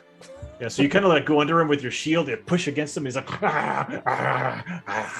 there's like dry dust coming out of his mouth. He's been here for centuries. Poor baby. He's a rabid, whatever, hyena person. All right, so that's it for Sir Arthur Pantry. That is it for Sai. Are you going to show us how it's done? I probably not. Azure is like. So, with my, I guess like I can use the bonus action to gain an additional half my height in like jump for the initial glide, which would be 25 feet because I have a 50 feet move speed. I'll give you advantage on your athletics or acrobatics check to glide all the way across. Cool. You'll get double speed if you make that check. Okay, well then let's see if we can do it. Probably not. What the fuck? So you get to take Right? your Well, normal I don't- speed. Yeah. Yeah, I don't have proficiency in either skill, so Wow. Okay. What kind I of a put monk it I are put you, it in my man? wisdom buckets. I'm a wise monk, not particularly. Like you're like Uncle, what's his name, who makes tea instead of making fire? Yeah, Uncle Eero. Uncle Eero. Yeah. He Rest also in makes peace- lightning rest in- though, which is pretty cool. Rest in so, peace, Mako. Yeah. Yeah. So with the I guess like what does that make my jump height? Does Well, I think Or- if you well, glide okay. if you're gliding across, you'll just be higher up in the air when you finish your move. Okay, cool. Which means technically you could just glide further. Could I land on the roof eventually? Question mark. Yeah, sure. It depends on how well you roll in following rounds. Yes. Okay, so how whatever far you- do I glide on this first move? Well, you can do whatever your movement rate is. Gliding Okay, is just gotcha. your movement rate. 50. So not as far as I'd like. Okay, cool. So But if you but also as a monk, you can spend key points and then Nine. and dash with a and just well, my bonus action I think is that flap. It's the aerial expert. Let me double check. okay, yeah, Let that's me true. double check. Let's see. But I thought monks no, could no, just no, use. no, I'm a liar. My wing flap is a bonus action, so that gives me that additional half height. Okay. So yeah, I'm using my wing flap so I can get a higher start. Okay. And Cool. so that's your that's 50 feet, but you can move a second time if you use your action to move, or do you want to do something other with your Oh no, I'd like to use my action to continue moving. Yeah, Yeah. you are correct. So he looks at Osier and says, "Yoinks!" 5, 6, Yeah, 7. leave the squishy wizard behind. Yeah. Well, what are Aw. squishy wizard duplicates for? He's gonna. Yeah, that's true. He will save They you. are Yeah. they are not clones. They are simulacrums. They don't work like that. Yeah. And I Osier- need They're Osier's them always kind of like explaining. clones. You need to expand your mind as I like move past. No. Wizards are always explaining shit to you when you don't care. So, like, Growth mindset. Live, laugh, love. So you're 45 feet up instead of 30 feet because you've been further, but you're still high. You're still higher than Osier was, and you've gone almost all the way. All right. So Azure, what is your plan? I'll make an acrobatics check for him as well. Oh yes, thank you. You get to double. You get to double your speed on the glide. So that'll be 120 Yep. Are you going with a to? dash. And you can still be like 20 feet or 30 feet in the air if you want, or you can land there next to night. As I pass Sai, fuck you. Yeah. And Osier's like, "Go, little rock star." Yeah. So do you want to stay? You want to stay like you want to stay No. slightly in the air, or do you want to land? Pope is a rock star. I will stay in the air. Okay. So we'll put you 15 feet in the air. It's just like fighter pilots say, "Speed is life. Speed is life." Yeah.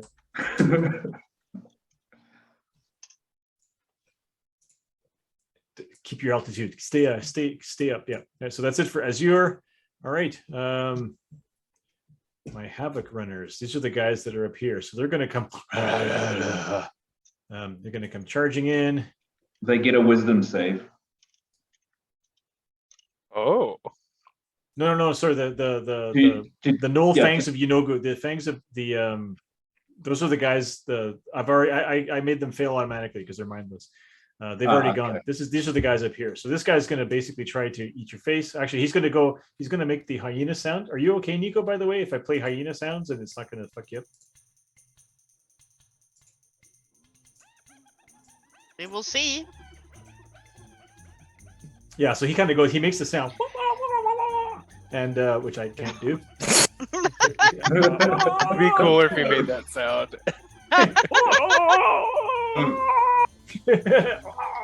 Oh my god. No. Sounds like a porn movie. Okay, Havoc runners.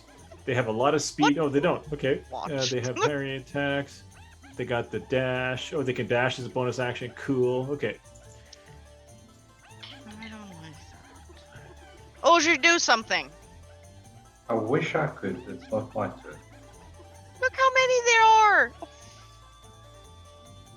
This guy comes charging in. The range on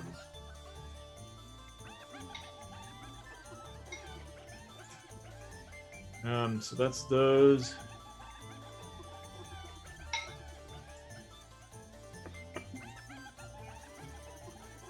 And if you can really hear this well, it'd be fun to clip this one. So they seem to be all like charging in and attacking, once they're all around you, so they can try to get the goodness of the pack tactics going. Okay, so that would be my Havoc Runners charging in. Pack tactics, they have advantage. Yeah, so they're just going to go. And they're just going to go. Oh boy, okay, this could take a long time. Okay, so these guys will all have advantage, and there are. Oh. No! Because they have pack tactics, so that's 1, 2, 3, so there's five, Shield, there's five of them. level. Oh, they're so cute. Can we keep one? Oh. Yeah, we can keep its corpse. I was just about to say you can keep a piece of one. So I'm just gonna roll Like multiple oat? dice in order to save time. So I'm gonna go. Now let's just do this. Okay, so 1, 2, 3. So AC 21, AC 22, AC 15. I think 21. Does 21 hit you, Ben? 21 does not. Oh, He's wait, wrong 22 person. now. Shit. So only one. So 22. One of them hits you for 8 damage, and the third attack was the wrong thing. It should have been a bite. So that's the. That's So for the, yeah, where's the 22? 4, 8, right? yeah. All right, second one. So we have 12, 19, and nat 20 for 5 damage.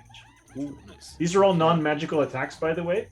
Yeah, Which means I'm. you take 3 I damage didn't- less I for each didn't- hit. So you would have taken 3 Not for damage me. less from the first one, and then you Yep. take 3 damage less from this one. Wow. Yeah, I think Okay. it took 10, right? The first attack was 8 damage, 8. Yeah. and then eight, this one no, is 5. So you took 5, 5 and then plus 10. Oh no, sorry, 7. okay. So Why the third does one, Arthur always get stuck between everyone? it's his job.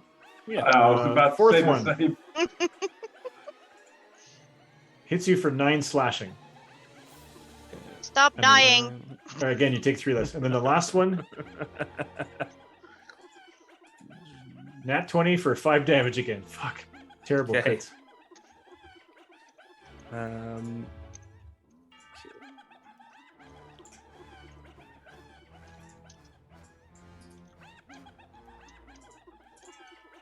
Okay, and a bunch That was- more appear up here.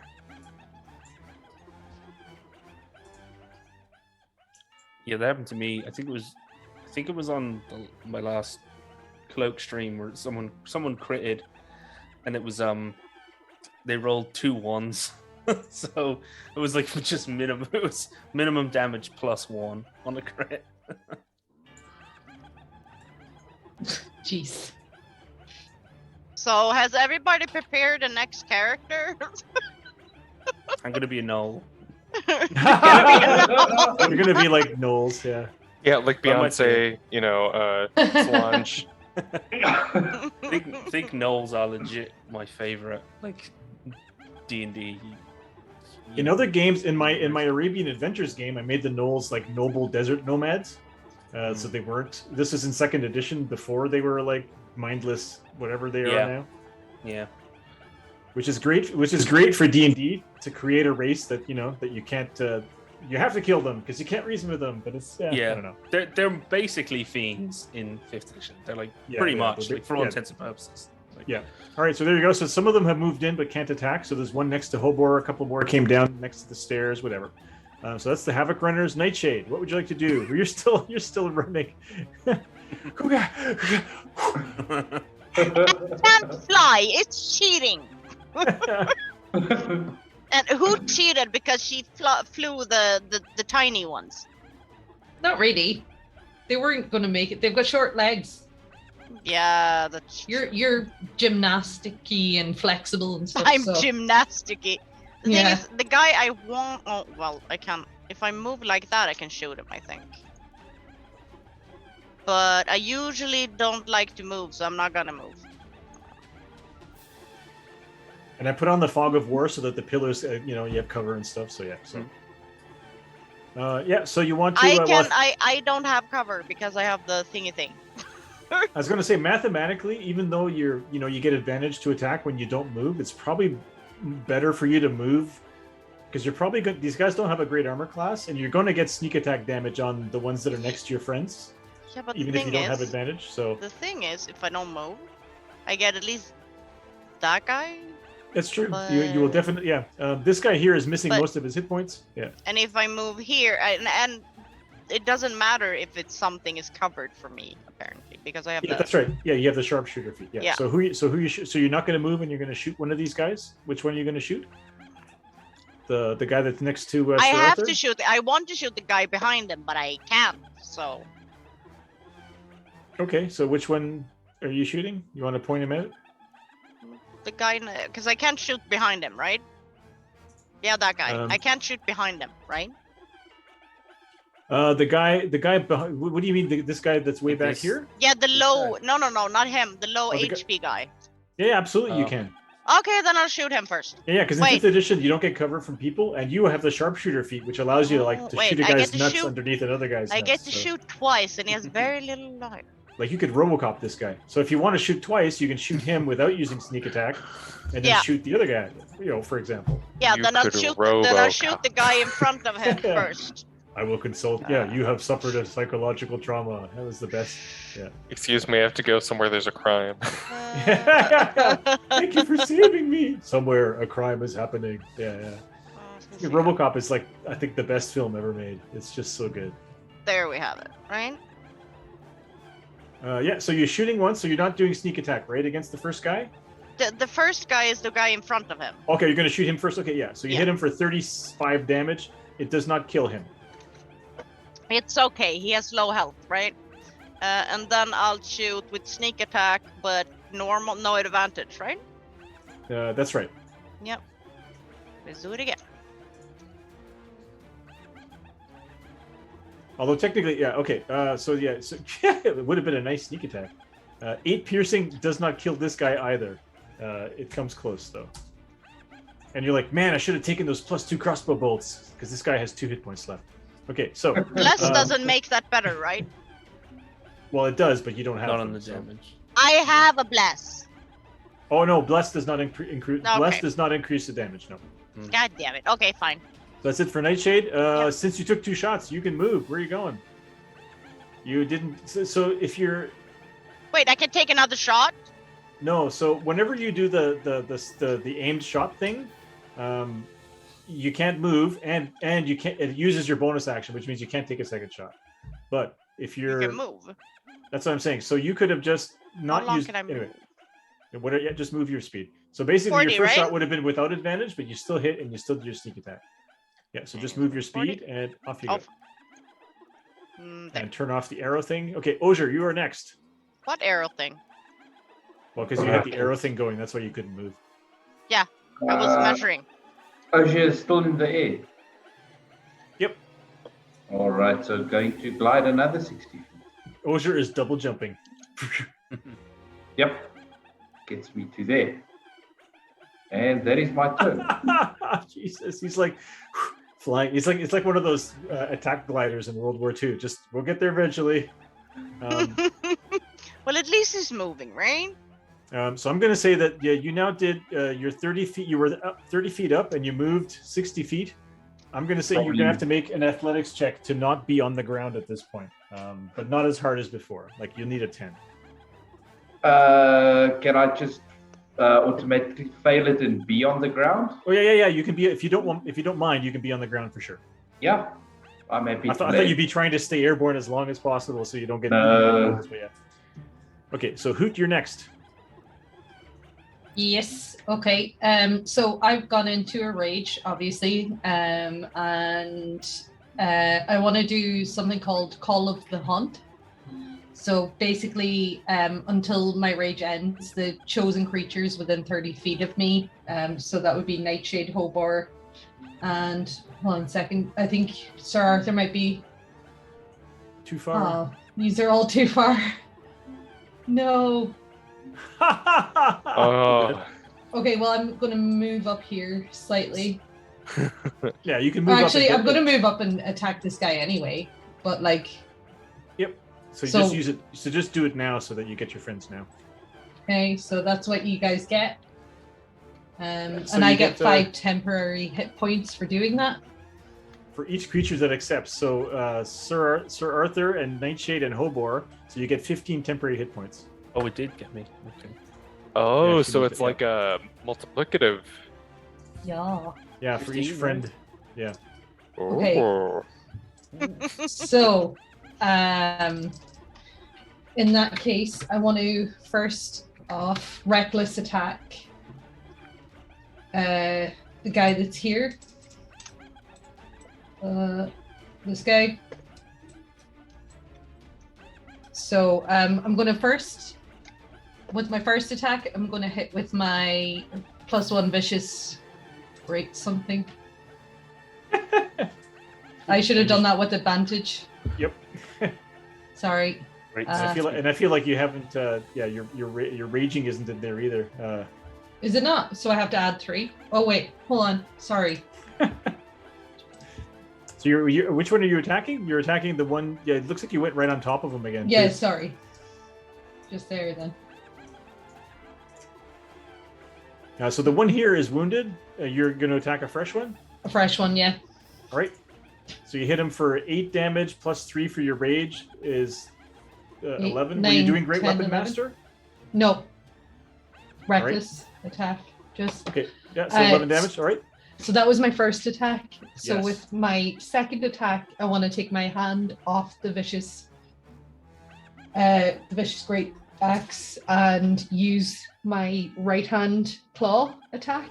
So I'm going to do that. How do I do that now? You should be able to just click on it. Like it should be on your sheet. I don't see it here. It's not talons. In that case, just use your talons. Sure. Yeah, but then is that? But I the feel like same? your character should have more than just that. But It does. It should. Sorry, give me a second here. It's okay. It should You be like are, 1d8, I think. You are Path of the Beast Hoot. Form of the beast claws. Each of your hands transforms into a claw. So it deals 1d6 slashing damage on a hit. Once on each of your turn when you attack with a claw, use the attack action. You can make 1 additional claw attack as part of the save action. So I Right. get 2 of these, right? So roll to hit. And you have advantage. So So 17. 17 hits, yep. And then the second attack. Oh, but you have big bonuses on that, eh? No. Yeah, you should have your Good. proficiency and your strength bonus. So those are all going to be hits because the Okay. the creature's AC is not that great, and you rolled a 12 on your worst one. So you Okay. hit twice with your claws. So you do your damage, which is a So d6 2d6. plus your strength bonus, plus your strength bonus twice, plus your rage bonus twice. So just roll your 2d6, and we'll add. Oh, rolled a 1. So 4. What That is your was the strength? What is your strength bonus? Oh, my strength is. We'll have it sorted out for next time. Sorry. 5. So that's plus 6. 10 for your strength and plus 6 for your rage twice, right? Because you're hitting Yeah. twice. So that's 16 plus 4, so you do 20 damage to this guy. And then, yeah, that's not an awful lot. Yeah, You're gonna that's hit me. him you're gonna hit him with your tail. Does that also work, or do you have to? do That something doesn't different? yet. That's a reaction. So, Okay. yeah, I'm gonna hang on to that one. All right, so that's it for Hoot. As part of I know it's with a bonus action. You could also initiate a grapple, but I think you've used your bonus action. Yeah. Yeah. No, I haven't. To do I haven't. the claws, you don't have to use those. Are just That's part not of a your bonus attack? action. That's just part of what I do. Okay. Use your bonus to rage. I used my bonus to rage before I started this turn. In that case, you can do a bonus action if you have any bonus actions you want to do. Go ahead. But I don't know. I don't think I do. Just carry on. Okay. It's okay. Okay, let's go. Yeah. So Hobor, Um, one of those guys is next to you now. I have a follow-up question to the shillelagh thing. I don't understand where in the rules, because it says you use your spellcasting ability instead of strength, and you use your That's right. That's right. after you apply it. So you're not applying the spell sniper to shillelagh. You're applying the spell sniper to the magic weapon that you cast as a spell. Well, instead. so spell sniper normally is used in order to just gain more range and ignore cover for any ranged spell that you cast. So technically, that's what I was saying is you can't use spell sniper on Shillelagh, but I let you. No, 'cause it but was cool, Shillelagh so- applies to my weapon, and then I use my weapon. Right? Yeah, but you're not casting You a spell only anymore at cast this point. Shillelagh. Yeah, that's right. You're actually just using a melee weapon with your wisdom bonus instead of your strength. That's what happens when you cast Shillelagh. Shenane. Sununu. Jonathan Sununu. Okay, Death by Snoo Snoo. this guy's right next to me. Okay, so I might as well just super bonk. I was gonna do I have a question. Yeah. For the wall of thorns, you can like make the wall of whatever shape you want, right? Or does it have to be straight? You can make it whatever shape you want. Yes. So I could, in theory, do this. I will give you. Oh yeah, you can just draw them on if you want. This. So watch what Nico does now. This is amazing. Nico's wall spells are just amazing. Do you want to draw it on, or do you want? I can. Give you Yeah, I'm trying. Sucks. Oh no.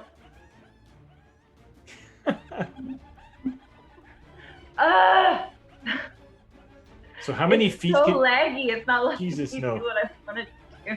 Could you delete those, Richard? please? Yeah. So the danger here is I'm going to delete the poor mouse. We're not the baby. want Well, me to- maybe you can hide you want him me to- so he doesn't die You again. want me to move? Oh I'm my just going to move God. everybody. I'm going to move everybody out so I can delete these drawings. Don't do any more drawings, Nico. Just tell me what you want to do. Don't do more drawing. I want Don't draw any more dicks on my map, Nico. Don't do it. Are you trying to draw a wall of thorns all the way around Arthur? Yeah. Can we do I that? feel like you could just put up a wall of thorns to stop them from getting in at you from the sides, but yes. Arthur's like, what the fuck? Yeah, hang on. I'm just gonna draw. Where's the fucking drawing tool? Here we go. So we're gonna draw a shape. We're gonna make it green thorns. I did it. Oh, there you go. Okay. That's like 10, 20, 30, 40. That's like 50 some feet long, 50 feet long. Is that about right? It can go, I think 60. Okay. Yep, you can do that. So what does the wall of thorns do? Is this a bad guy here to the left of Arthur? Well, I don't want to Yes. block him. You're gonna just seal him right into the whole thing? Yeah. Yeah, I think Arthur's gonna be very surprised.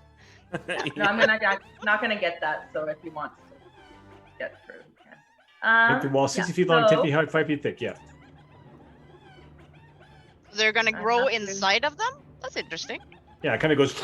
It's just creates a big wall of thorns. What does it do to them when it appears? Kill them, hopefully. And so it appears 10 feet high, blocks line of sight. When it appears, each creature must make a dex save. Fail- 78. Okay. Yep, that's crazy. Okay. Yeah, I'll make the dex saves for these guys. So these are the Havoc Runners. There are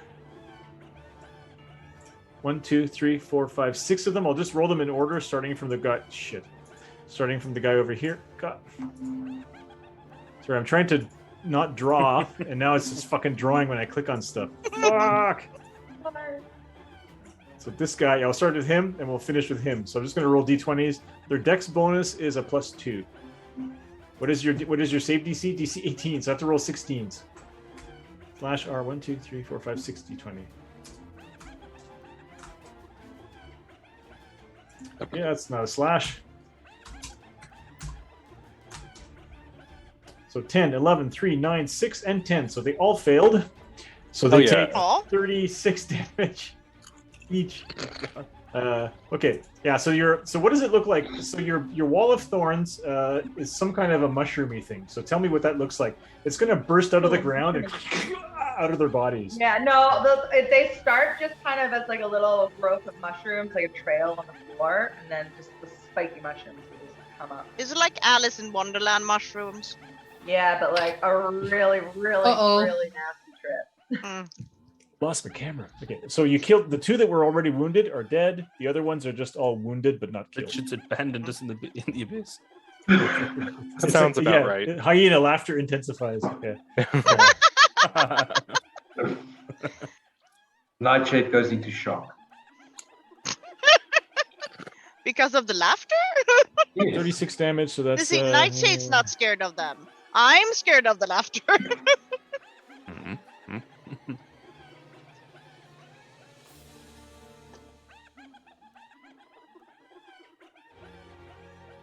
They're starting to sound like monkeys now. Yeah, they do Little sound a bit, bit yeah. monkeyish. There were some other ones that sounded better, but I just didn't have time to pick the best ones. It's like a low, throaty chuckle, you know? Yeah. We'll save that one for the big boss. Okay, so yeah. So, all right, so you've harmed all these guys. Is there anything else going on? No, I will just anyone. Where's Arthur? Is he hurt? Arthur's in the middle of the very- hyenas. Very mild. Is anyone hurt? I can't see the line. No, he's just been lightly touched, so it's okay. Yeah, no, I'm good. We will see next round. He's been touched by an angel. Touched by an angle. Touched by an angel.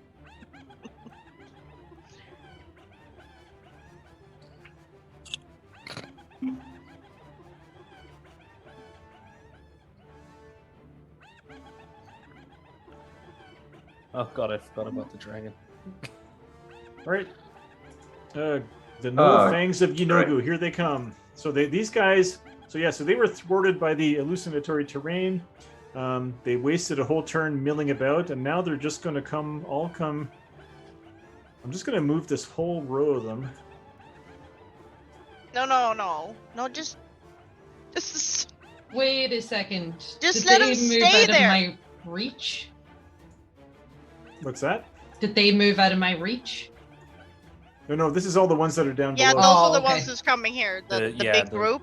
Oh, I see it. Okay. Yeah. Ocean, run! So they're actually, like, I have all these guys here, but they're actually only appearing at the edge of the screen down here. Oh my first God, row- I just The zoomed first out. row of them is down there, yeah. So, Yeah. What are you doing to us? That's not nice. yeah. Well, I have a new character. It's okay. It's okay. I have a feeling. Well, you And feel it's like only a you want to feeling you want to that get we're into that. supposed to run. You want to get into that pyramid quickly, man. Yeah. And I know D&D players never want to run. We don't want to run because usually the way D&D works is you have to decide to run before it's too late, and usually you don't run before it's too late. So yeah. So No, but the thing is, I have to protect Osher and Arthur. So no fangs of Yinogu have gone. Like I said, they're not actually here. They're actually like on the edge of the map on both sides. So they're probably like another full turn of movement away from actually attacking you in melee. Sir Arthur Bennytree, you are surrounded by gnolls, my friend. Seeing all these, yeah, I think he knows. We gotta make our way into the pyramid because at the very least, we're then in a 300 style scenario. We can maybe fight them all. So he is gonna try and he's gonna cut his way through and just kind of call everyone to attack. So he's gonna take a swing at this. So these two are dead down here, right? The two more wounded ones were dead. There's one that Hoot is trying to chew on, which is wounded, and then there's all of them are wounded because of the wall of thorns. He's gonna slash this guy Are directly. they to stuck, his- by the way? Yeah, they're gonna have to get it. The wall, like in front of you, is this bristling wall of like spiky mushrooms, and the guys are like, Yeah, stuck but in it. are they like mushrooms growing inside of them, or? Yeah, Are they- they're gonna have to rip themselves free, and the special Oh effects like that. damn! Okay, Good so job, okay, yeah, Oliver. They're that's- like- yeah. So actually, do you know what? He's actually gonna. It makes more sense. So yeah, because they probably take him a turn to get out. So he's gonna go for this guy on the left. He's going for a swing. 28 to hit. 10 Nice. radiant damage. Yep.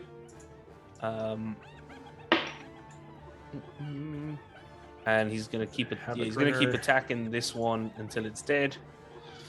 So Yeah, so you slash into him. He screams. 14 to hit. 14 to hit. 14 does not hit. He is gonna go again. I'm just going to confirm their armor class is 15. They have like rotting A chainmail. A Nat natural 1. one. Do Gerbines get to reroll nat 1s, or is that just a halfling thing?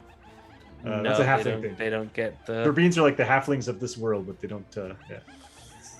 Yeah. Somebody in chat was saying that that spell sniper shouldn't work with Shalala, but in this case it was cool. And also, Nico has spent a lot of feats in order to make Shalala work, which is a lot. So you know what? Yeah, and the DM is the one who decides. And again, so. Nico wants to to do a bit of melee damage. Nico wants to do a bit of melee damage to people. It's not as bad as what she did. Hogwarts deity. Like she could have cast deity rise. Like she could be casting Wall of Thorns every round instead of bonking people. So yeah. Same again. He is going to try and shove this guy. Oh, sorry. Are you doing your second? You're doing your bonus. He's shove bonus action. Yeah. Okay. Yep. So he's going to try to shove this guy prone.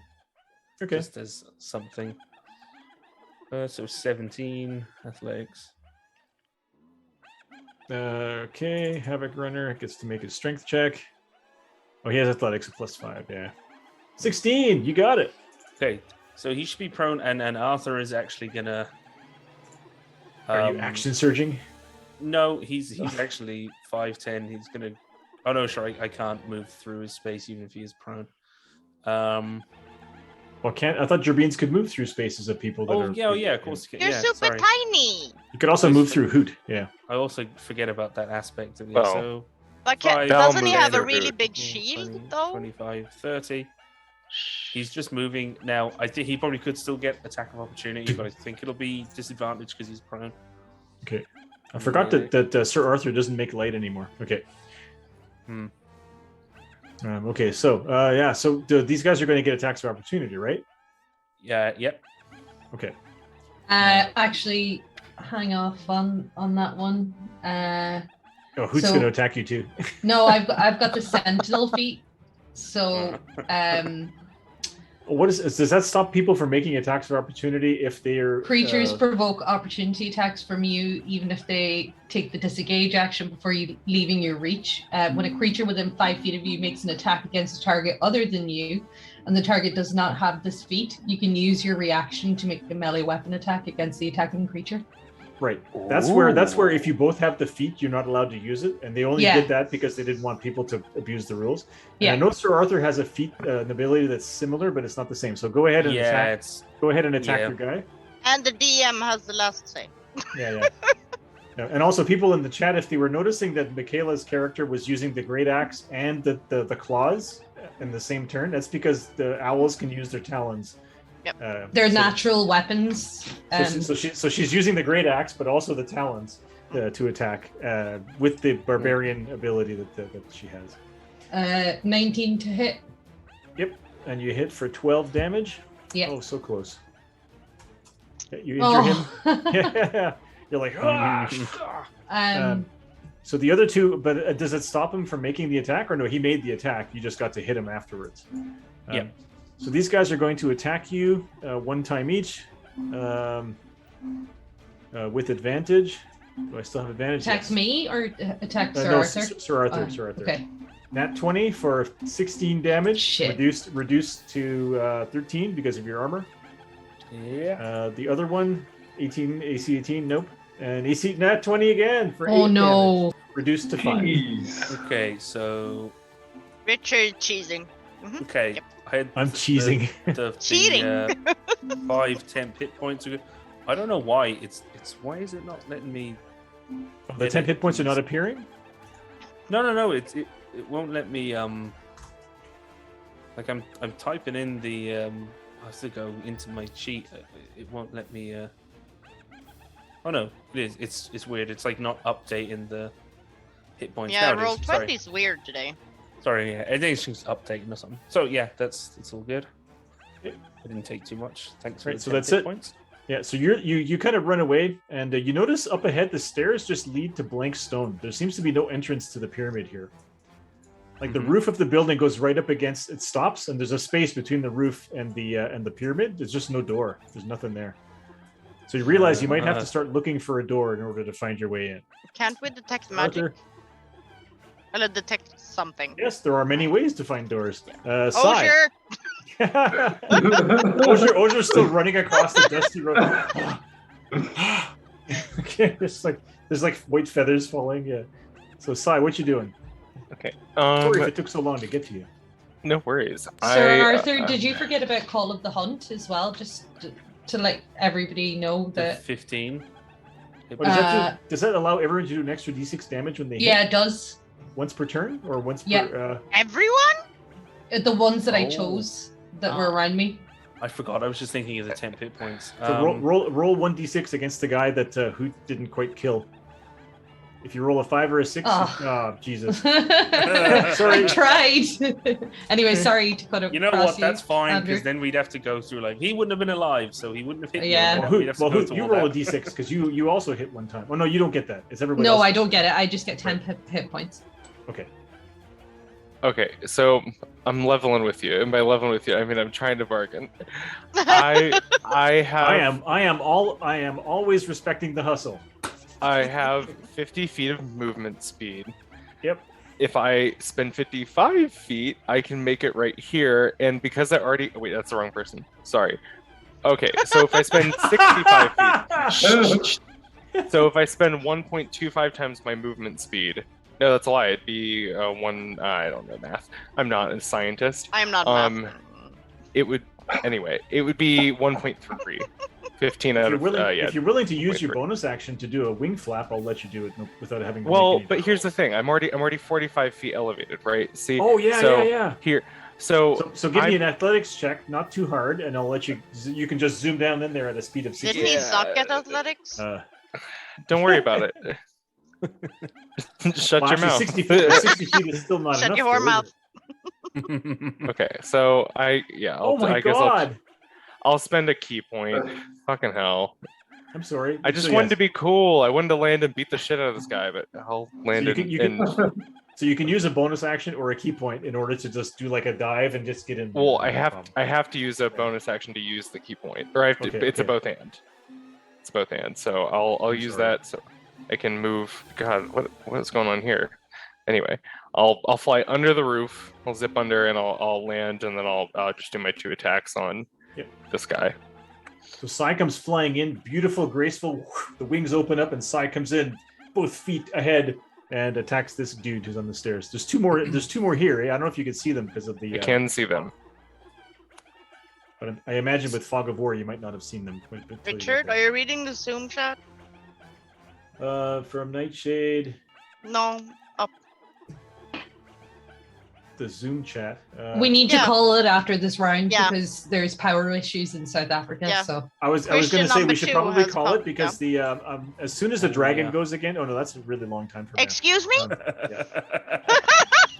If you look at the initiative, there's a dragon in the initiative. Yeah, I saw him, but I didn't think. I think he would be like sleeping. Okay, so we'll do. As soon as the dragon goes, then there are pennies, and it's a whole. So we'll do Sai, Azure, and then the Havoc runners, and that's the end of the turn, and we'll stop. Okay, yeah, cool. Mm-hmm. So I made a 19 and a 25 against this guy. Yeah, that's all. Or a 27. I'm sorry. Yeah. Their AC is 15, I think. So that's 13. They have like and roasted chain shirts. Respectively. So 23 damage? Yep. Are you doing anything special or are you saving your power? I can't do anything special because I've already used my bonus action. Okay. Oh, right. You can pose. I'm sorry. I gave you a die roll. Wait. I can actually use a bonus. I can make an additional. Wait. No, I can't. Yep, because you can spend key points. But you need the bonus action to start the circus, right? That's what you have to do. Yeah, I do. Bonus actions are everything for monks. They're more precious than real actions. Yeah, so that was 23 damage. You don't have extra damage, so that's. But it is magical for the purpose of overcoming resistance. So. Yeah. These are not statues. Cool. These are just mangy hyenas. That's it for Sai. Azure is like, leave me behind. I'll be fine. Oh wait, no. Alright, so you're still 15 feet up. Can I give you another acrobatics check? Are you trying to fly all the way? Where are you trying to go? I'm trying to get as far as possible. Yeah, so you can, well, without making any rolls, you can just take your normal move of 30 feet and land somewhere. I'll let you go 45 feet if you make an acrobatics check. I mean, it's a free. No. I Okay, honestly so you're don't gonna know land. whether I wanted him to fail. So or give me a succeed. dexterity. So you're gonna land. You're gonna land at 30 feet. You can pick your spot and make a dexterity Five. saving throw because you might twist your talon. Twist your tongue. You're The- fine. Your chicken legs. Yeah. So Azir comes in with a really rough landing. Like this is like landing in the Hudson River. You're like, oh, land on some rocks. And you're like, and you get kind of skids to a halt. All right, What's then your move? we'll cast the Ray of Frost at the one in front of Sai. All right.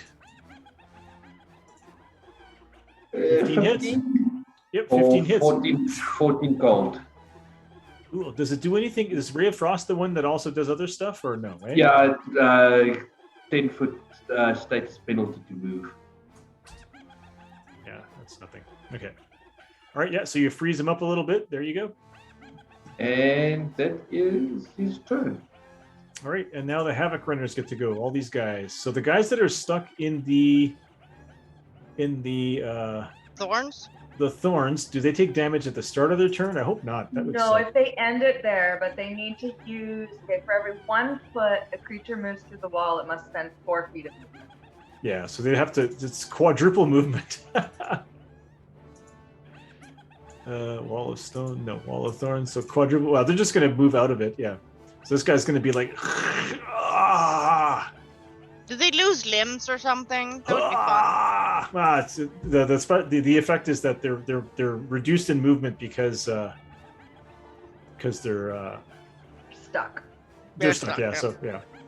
Break through the thorn. Fungal neurotoxin. So that's 20 feet. Where's thorny shrew? 25, 30. He can make it. So that's 20 feet. 25, 30. He can't make it. I'm gonna put him there because I don't want to forget. This guy moved out. This guy moved out. Wait, if they're you losing, didn't make they're it. losing pack tactics. I'm sorry? He's going to move the rest of the distance, even though he can't attack, because he wants pack tactics on Nightshade. These Oh, guys of are just going to close around Sai to get their pack tactics going. So against Sir Arthur, I just have a regular guy with no nothing. He has no friends next to him. All right, so let's just go. He grabs his battle axe. Why do they have one-handed? This is stupid. Okay, so he's going to go battle axe, Yeah, fight. weird. Do they have shields? No, they don't. Anyway, so 21, 20, and 22. So I hit for 4 Okay. damage from the bite. He bites you, go, "Ah!" which is reduced to 1 damage. The one against, there's 2 against Hoot. Yes, they can pack tactics. This is great. So against Hoot, here we go. First one, nat 20, and I think they have advantage anyway because you're reckless. So. doesn't matter. I want to use my tail reaction. So you get a reaction if they attack you, or you get the react, or is that only if they move? So the tail, just bear with me 1 second. I will quickly look at it.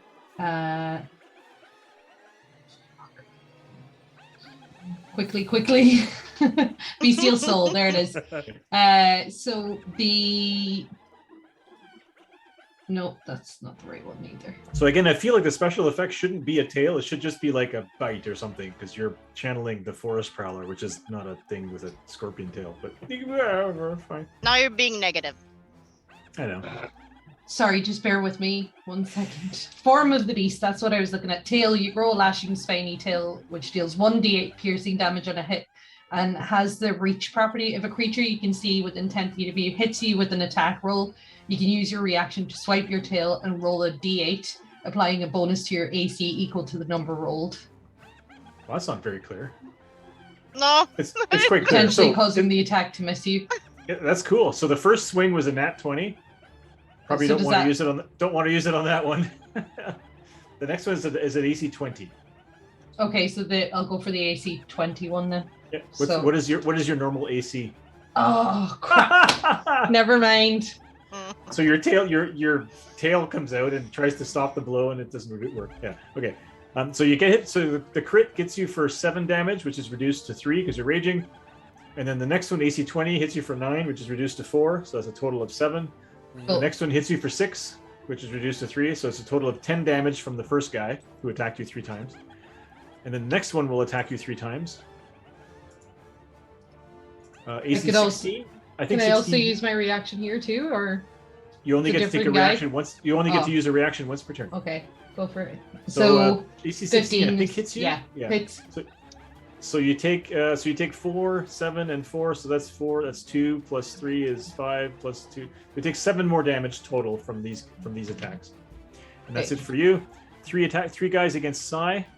Do you have anything weird? Oh, I'm going to go against Nightshade first. There's only one attacking, but he's got a guy next to him, so he'll have the. So AC 17 for 9 damage. Do you want to use your reaction in order to take half damage, or do you want to wait till you take more damage? Wait. Didn't I choose something? Every time.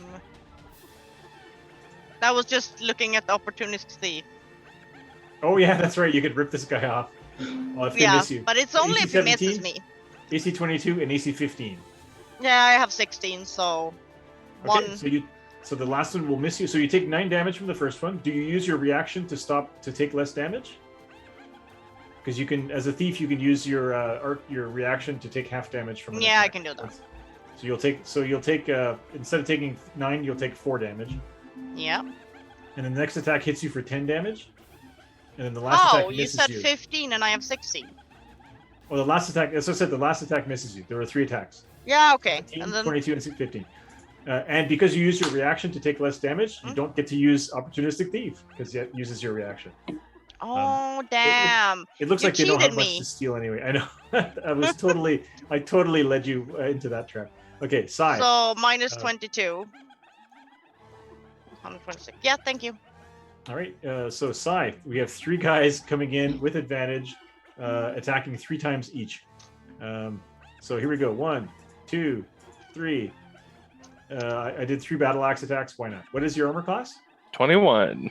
Jesus. So nothing hits. So they come in all gross and nasty, and nothing hits. The next one will go battle axe, bite.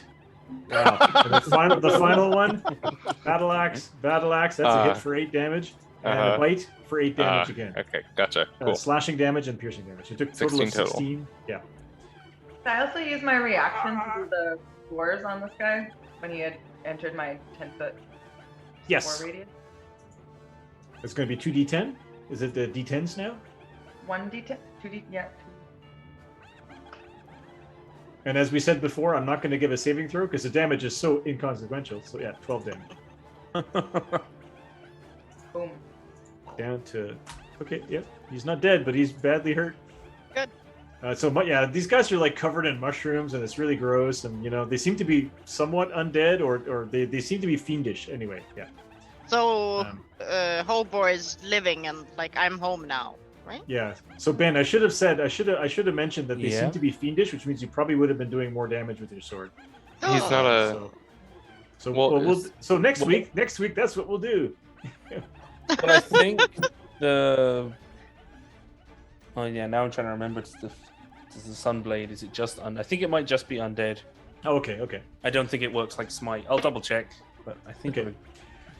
All right, so there we go, guys. I hope you had a good time. We're going to leave it at that. So coming in, there seem to be hundreds. It looks like endless waves of gnolls.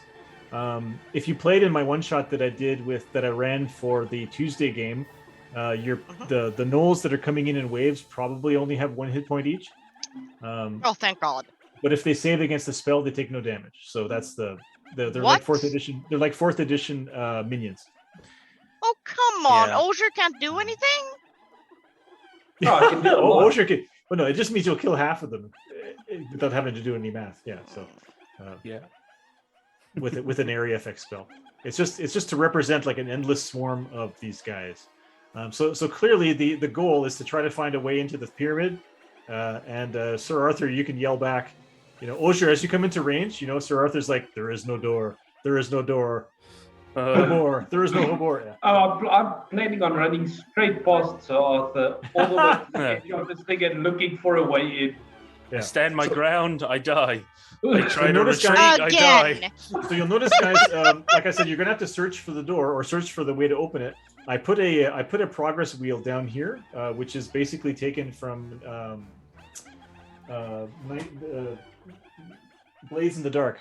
So it's a you're gonna try to find the door, and every time you find something, you will find stuff.